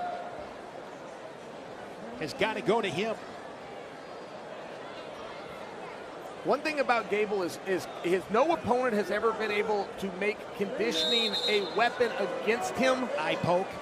And I think that that's a big surprise. You know, for a guy in heavyweight that's focused on other sports, that was a compliment that we gave Jason Nolf earlier tonight. But Gable always shows up like a professional. He never backs down. We don't get 5 minutes in and all of a sudden he's done wrestling. How slick was that? Lightning quick with that leg attack. Take his time right now. Got a lot of real estate inside. Let's see if he finishes it. No, he's just going to go for the push. It's very smart. That's veteran wrestling. 1 point at a time is all Gable's done tonight. Death by 1,000 paper cuts, 4-0. Just very strategic match tactics. But notice the way he's breathing. I mean, Gable, he's just fine. He is no more fatigued than Cassiope. Both of these guys showed up completely professional, looking like wrestlers. If Cassiope had a game plan, I wonder what it was, because I haven't seen him try to get any offense off. It's so hard. You know, Gable is so strong. He looks to me just so strong. He's holding that position. You're going to try to fight through those hands. You're going to get to those tree trunks of legs. It's one of these things where wrestlers, Juliana, will oftentimes look for that perfect shot. And there is no perfect shot. You fire a shot to set up the shot. Okay, well, if you're not going to be hard-pressed and hard-nosed wrestling, then at least be technical and try to get something technique-wise. Gable Stevenson gets a takedown. Referee did not like that. I think he was just trying to add a little showmanship. I think he's being misunderstood right now, but the referee did not like that. This is Gable Stevenson's world, and we're all just living in it. Gable Stevenson now 2-0 in Real American Freestyle. Another shutout, 6-0 for the Olympic champ and a UFC superstar.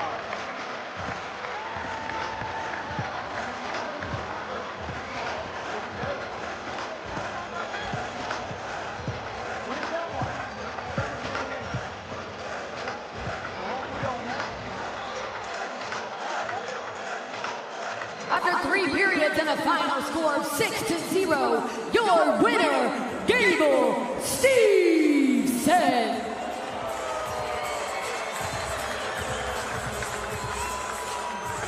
Shale standing by with Gable.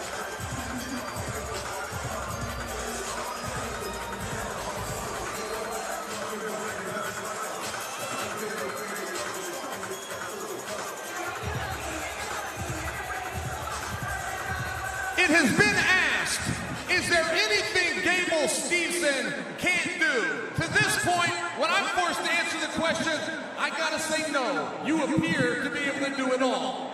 Yeah, you know, it's just one day at a time. I know a lot of people with the step up in competition of Coach Tony Cassiope thought I wasn't gonna prevail. But here we are, and I thank everybody for the support. Gable, one thing that I had to notice, not only was your agility and your positioning, but your conditioning. For a guy that isn't fully focused on wrestling, you never appear to get tired. Man, it was honestly better than Bo Nickals. And it was just an honor to have my coaches, to have my people continue the success for me. The Olympic champion, the national champion, undefeated in Real American Freestyle. Campbell, Stevenson, all that power. Victorious here in Cleveland at our 1-year anniversary show. Gonna take off his shirt, give it to a young fan. How cool is that? Trevor Brandvold, one of his coaches. The fans love themselves some Gable Stevenson.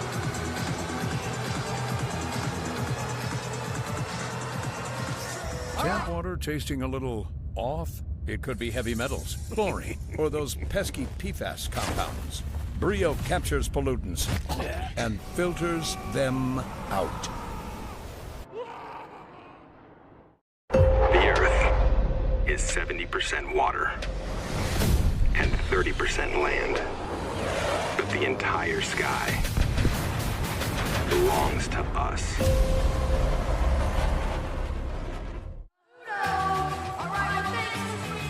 Inside Rocket Arena, RAF 12.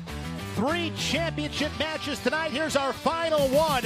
The crossover lightweight championship showdown with Triple C, the Olympic champion Henry Cejudo, and the former UFC bantamweight champion, the #1 bantamweight contender in the UFC, Merab Dvalishvili. Cejudo and Dvalishvili 2 here tonight. And Merab is with Abby Hornacek. All right, Merab, you've got a big rematch against Henry tonight. The first time you guys wrestled, you had to rally back from an 8-0 deficit. What are you going to do tonight to make sure that he doesn't get that kind of start again? I think, I have to be smart from beginning and not give him a lot of points. I have to be very smart beginning. And eventually, I will make him tired, but he's way better wrestler than me. He has a lot of experience. So, and I can't make mistake against him. You know, this time he will be much prepared. He knows my style, and his style always been good. So why did you say yes to this rematch? Because a lot of people might think you have more to lose since you did beat him already once. Absolutely right. I do have him. I was thinking the other day actually why I'm doing this, but because I like challenges, you know.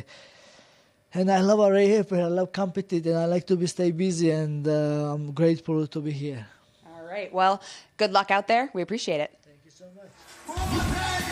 Henry Cejudo was up 8-0 late in the first. Merab came back to knock off the Olympic champion. Henry Cejudo said he was frustrated. He said, that match hurts. It humbled me. He is 0-2. Can he crack the Merab code here tonight in Cleveland? We will end the night with that amazing matchup in the second of our 2 main events.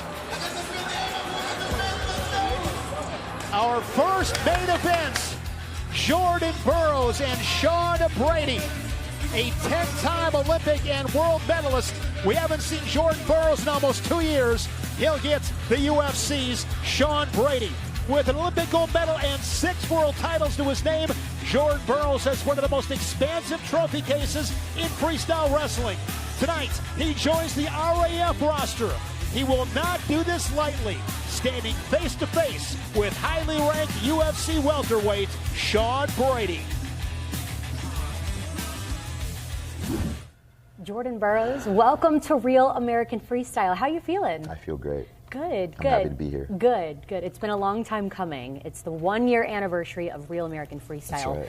It's been nearly 2 years since you've competed. I have to ask the question that everyone is asking, why now? I miss wrestling. I think it's really that simple. When you are on the edge of retirement, you start to recognize that there's still some gas left in the tank. You said on social media that your match tonight, you're not fighting for relevancy. You're not fighting for money. Instead, you're fighting for a challenge. What is it about Sean Brady that he brings to the mat, or a skill or a test for you that will happen tonight at RAF Cleveland? All the things. He's younger, he's bigger, he's stronger, he is in his prime, right? He's got a competition coming up very shortly, and he's hungry. The odds are definitely stacked against me, but I love a challenge, and like I said, it's why wouldn't I take an opportunity like this to wrestle one of the best to ever do it? Whether I win or lose, I'm still winning out of this whole thing. You have a big UFC fight coming up November 7th. Yep. Has any of this training for RAF gone hand in hand with your UFC training? Yeah, I'm a grappler. It's not straight straight wrestling, but I am a grappler. I'm always trying to get somebody down when I'm fighting them, and this is just crossed right over into that. What does it mean to you to be on the 1-year anniversary card of RAF? We've seen the growth of RAF as a whole. What does it mean to you and the significance of being on this card tonight? It's an honor. Being with Jordan and all these other amazing athletes that are on here that are not fighters, they're wrestlers, just to be a part of this and be the co-main event, it's massive. Well, Sean, thank you so much. Thank you. Good luck tonight. Appreciate it.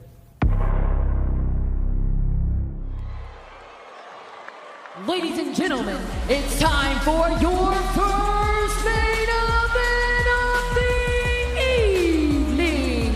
Introducing first, Sean Brady. The 33-year-old from Philadelphia, PA, training at Marquez MMA in Philly, Sean Brady, making his RAF debut. An elite grappler. He's beaten some of the best in the world, names like Craig Jones, Richie Martinez. But another challenge, now he's got to beat one of the best wrestlers to ever do it in Jordan Burroughs.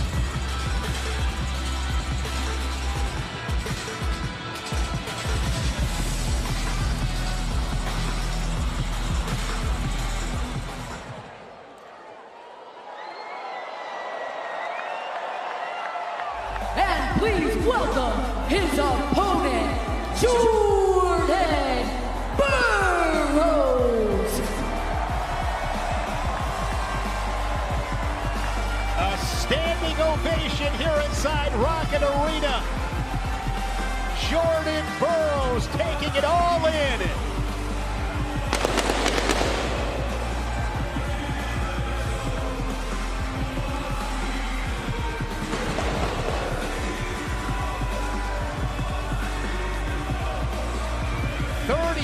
Years young, one of the greatest of all time. With main event introductions, back to Mackenzie. The following is scheduled for 3 periods in the Real American Freestyle Cruiserweight division. Introducing first, wrestling out of the red corner, from Philadelphia, Pennsylvania, he is the number 5 ranked UFC welterweight contender in the world, Sean Brady.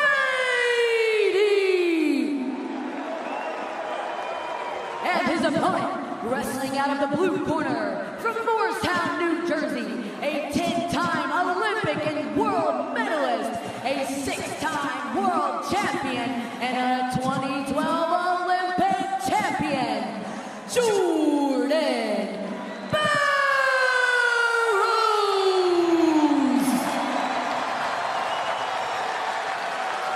Sean Brady understands you can't just straight up wrestle against Jordan Burroughs. You got to be unorthodox. What can he do with his grappling in this match against Burroughs? I want to read this to you exactly. I asked Dana White earlier today. I said, you're sending one of your top contenders to a different organization to take on a GOAT. Why? He wrote me back word for word. He said, I never send one of my guys to a different promotion unless I think that guy can win. Hey, he's high. He's high. Dana White believes Sean Brady is a live dog in this match. You tell me that doesn't change things. He's a dog, no doubt about it. 19-2 pro record, 9-2 in the UFC. Oh, that was half a foot. foot. Step out. Burroughs on the board, 1-0. Jordan Burroughs' brand is consistently winning at the highest level, and that is what makes him great. Always winning. Haven't seen him in almost 2 years. Wrestled at the World Championships in 2024. Got his first world title back in 2011, the Olympic gold in 2012. He has maintained excellence for so long. Wrestling leader John Bardis hosted Olympic Camp 2024. He invited me. I went and watched. I got to see Jordan wrestle. Oh, there's that double leg. Picking him up. He's got him up in the air, and then it's going to be 5 for Jordan Burroughs. 5 points. It is 5, the man official, and the judge went 5. All right, 5 it is. Look at those Superman shoes that Jordan Burroughs is wearing. Those are sick. You know that Superman was born right here in Cleveland. Jordan Burroughs is Superman. Superman in a wrestling match. I should have known you were a comic book nerd, Sparks. I am not. should have known. I am not, Shale. I am not a comic book guy, but I love Superman. I've only seen one 5-point double leg in my life. We've prior seen two to this. 5-point moves tonight. 5 bombs all night. Real American Freestyle. What's up? That double leg from Jordan Burroughs. That thing is just pretty. I got to watch Jordan wrestle live with guys like Kyle Schneider, with guys like Jake Varner, just matchups that you never think that you would see. And I will tell you, I never fully understood from a technical standpoint how advanced he is until I got to see him in those workouts. He understands wrestling. It's not just athleticism with JB. And David Carr was training with him leading up to his match tonight, and he said he feels like steel but moves like a cat. He darts back in with an attack, going to get a point on the step out. Now 7-0. Yeah, he's incredible.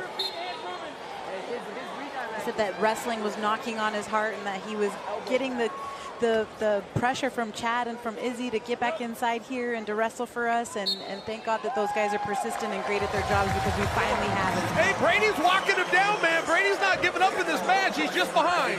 Jordan Burroughs and his wife Lauren, with 5 children, believe that is Beacon. One of his sons in the corner, along with David Carr in the corner. Here's that double leg. All right. Take it. And I got a feeling that could be our Air Force flight of the night. That gets my vote. Burroughs Airlines. Hey, let's go. Real American Freestyle traditionally will crown one athlete with the praise of Athlete of the Night. Who would that be at this point?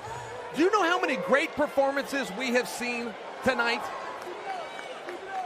And we're not done, by the way.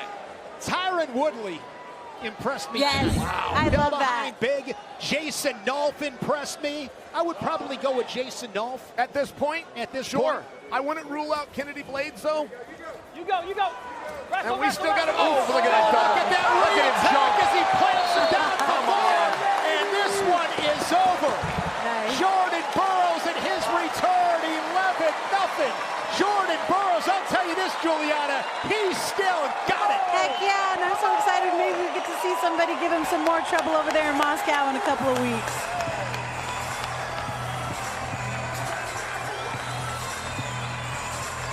A triumphant return for Jordan Burroughs.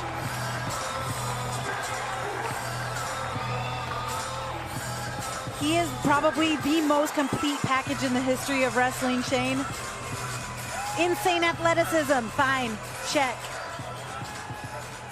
The match is over with 1 minute and 44 seconds remaining in round number 2. Your winner by technical fall, Jordan Burroughs.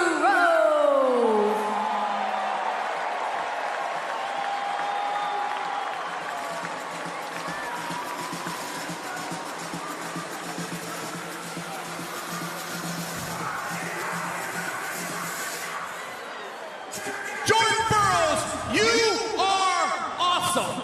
Thank you. I appreciate that, Joe. Thank you.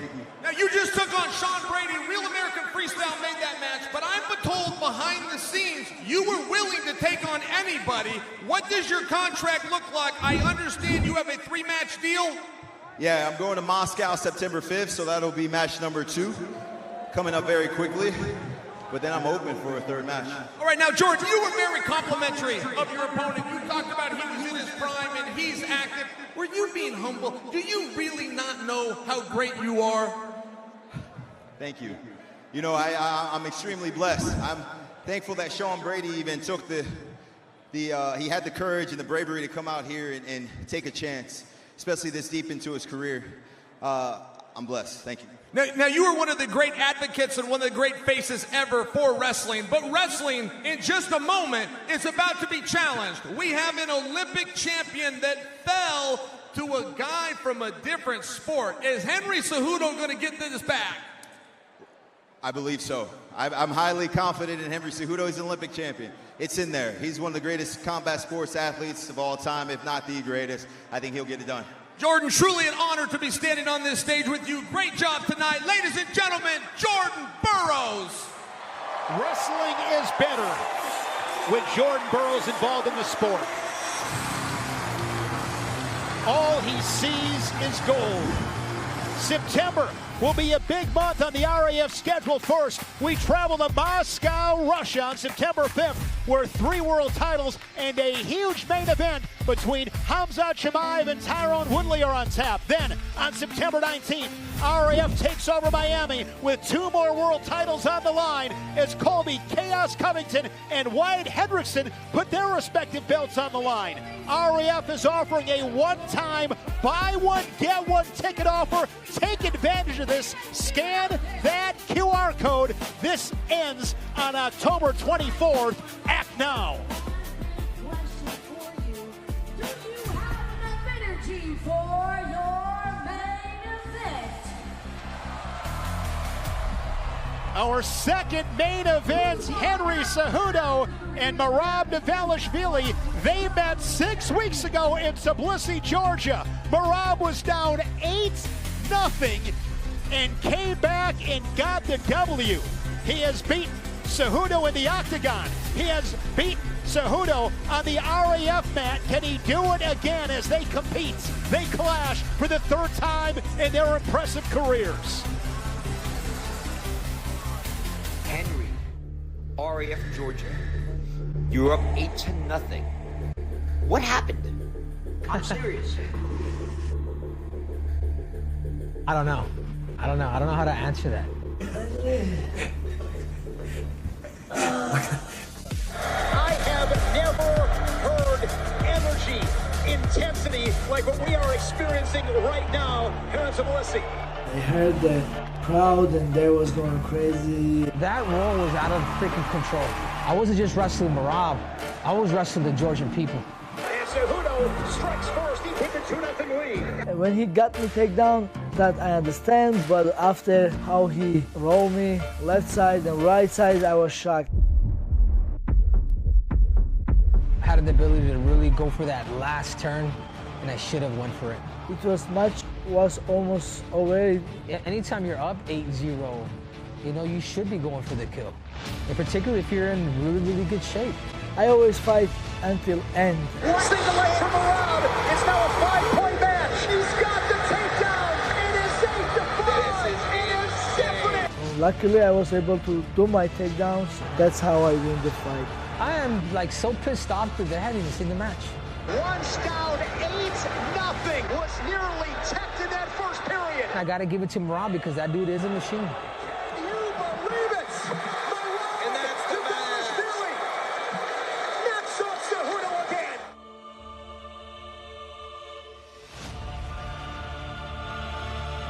After when they raise my hand, then I go crazy around. He beat me that night, and it hurt, and it hurt, and it hurt.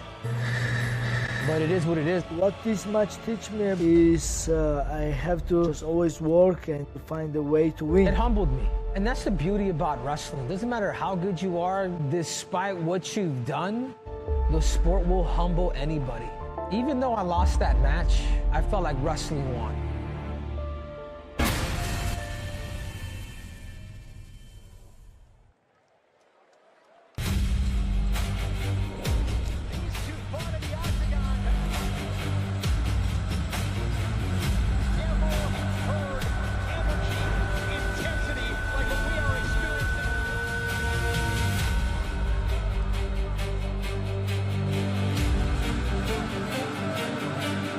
Ladies and gentlemen, it's time for your final main event of the evening.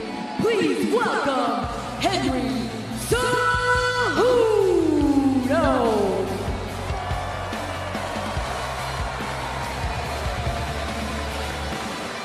Triple C, one of the greatest combat athletes of all time, the former UFC flyweight and bantamweight champion of the world, the 4th fighter to hold 2 belts simultaneously in the UFC. Won an Olympic title in 2008 at just 21 years old.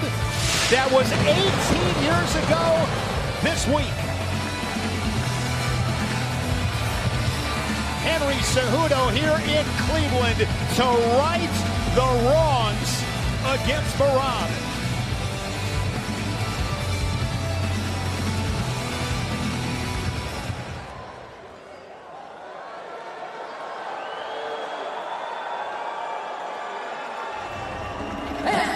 welcome his opponent, Merab Dvalishvili.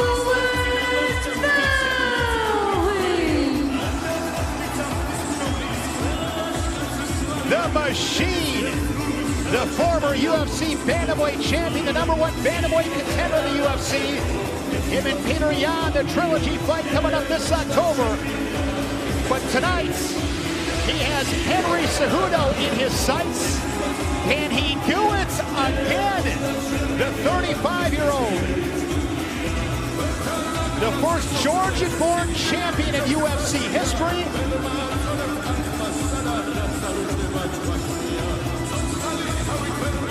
This is going to be fun to watch with championship introductions one more time tonight. Mackenzie Mitchell. The final main event of the evening is scheduled for 3 periods and is for the Real American Freestyle Lightweight Crossover Championship. Introducing first, wrestling out of the red corner from Phoenix, Arizona, a 2-division UFC champion and a 2008 Olympic champion, Henry Cejudo.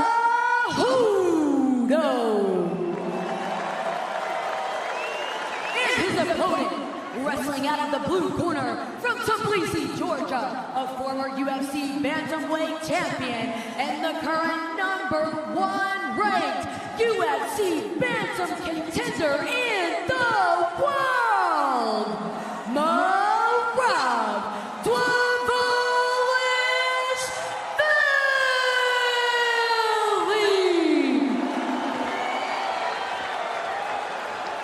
This main event matchup is brought to you by Brio, the official water partner of Real American Freestyle. Get clean, refreshing water and ice on demand. Use code RAF20 for 20% off at BrioWater.com. Guys, short time scoring is so important. Remember in that first encounter, Cejudo was up 8-0. Merab got that takedown in the final seconds of the first, and that match turned on a dime. And that really made Merab so mad. He said that he did not want to let Henry score early on him in this match. Oh, nice attack.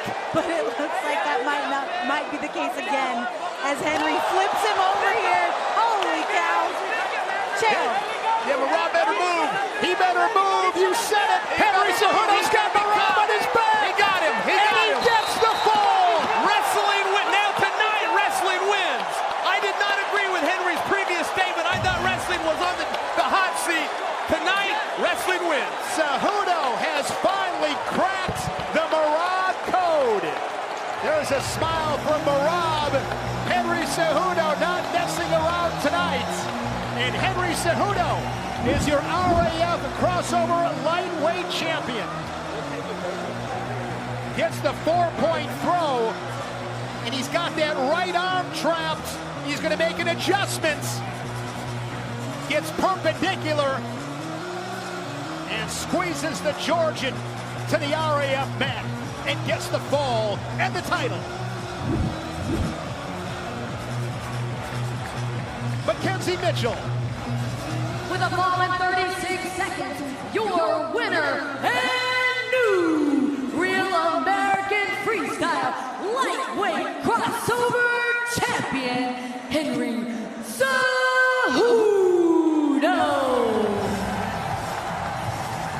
Henry Cejudo presented the championship belt by Nick Hogan, I believe. I'd have to look at the record book, but I believe that might have been the fastest fall in Real American Freestyle history.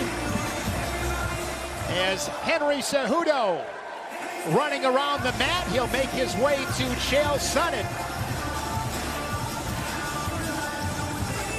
There with Chad Bronstein, Izzy Martinez. All right, before Merab leaves, hold on a second. Now, Merab, I want you right now. You took a risk tonight that you did not have to take. You guys are now one apiece. Is this settled, or will you pursue match number 3?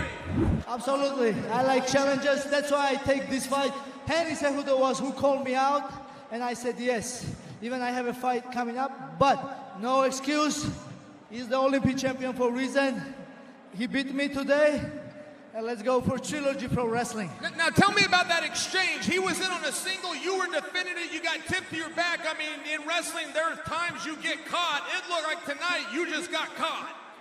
Yeah, it's our wrestling, and if we go 10 times, will be 10 different results at like points, you know? It's not like a fight. Fight, I'm the king.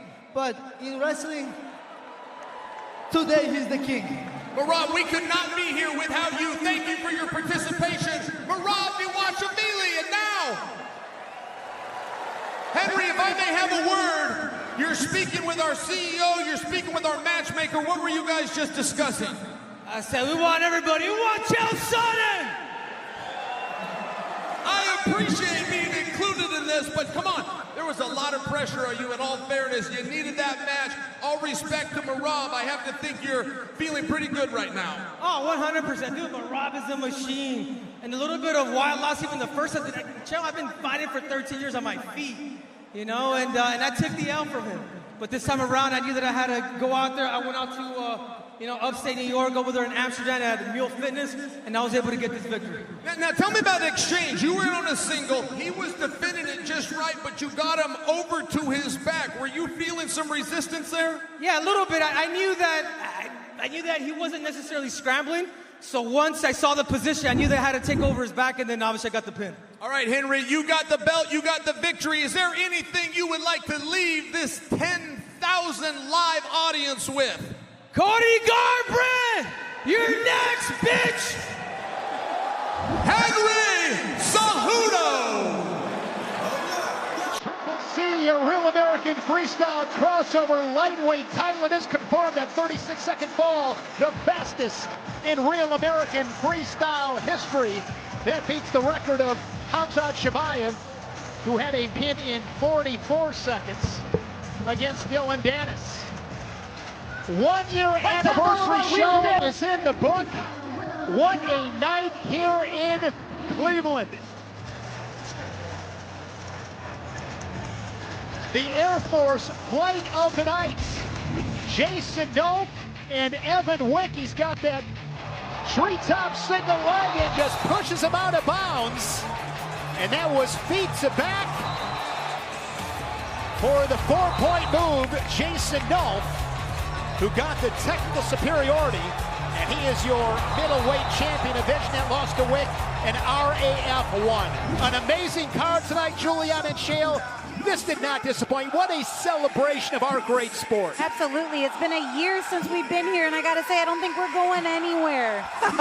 When we leave, the three of us get in a car, we go back to the hotel, we have the same conversation every time. We look at each other and we say, that was the best show yet. But guys, it has been 10,000 people live. We would not be here if it wasn't for Merab. I got to give that to him. Welcome back to Jordan Burroughs. And I do want your opinion. Who was the wrestler of the night?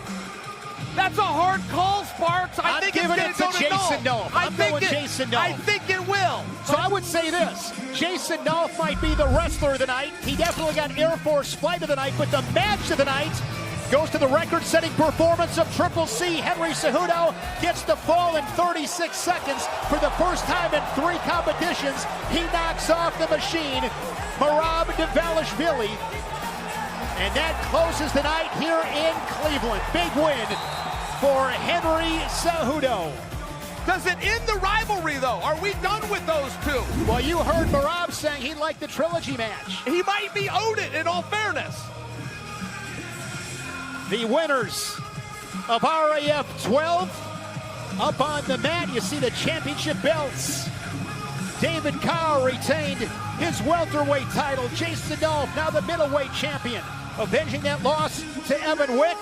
And the crossover lightweight title, Henry Cejudo with that 36-second fall. It has been a blast here tonight in the land.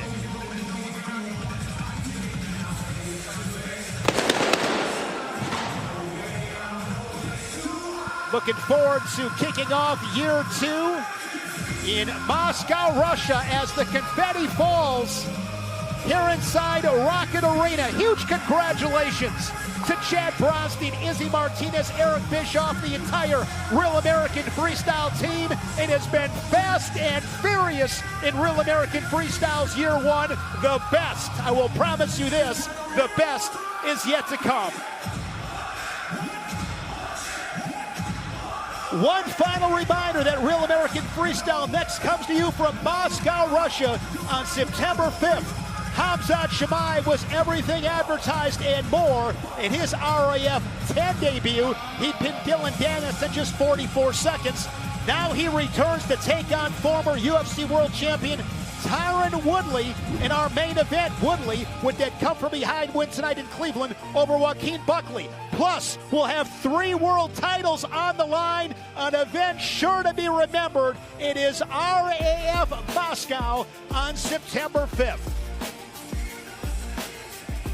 Big thanks to Chris Martello, our stage manager tonight, for Chael Sonnen, Juliana Pena, and Abby Hornacek, along with our producer, John Norton, and director, Art Izquierdo. Our fantastic RAF production crew, I'm Shane Sparks saying good night from Cleveland. We'll see you next on September 5th at RAF Moscow. Good night.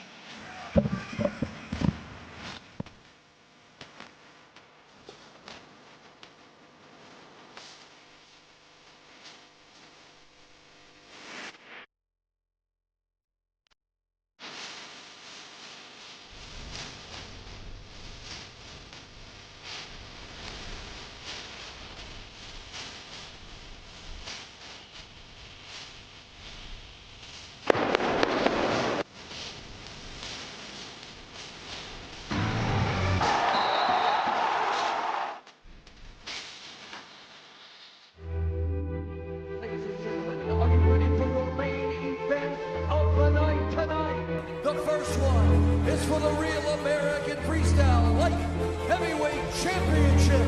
Please welcome your challenger, still the Real American Freestyle Light Heavyweight Champion of the world. Kid, one day, that belt could be yours.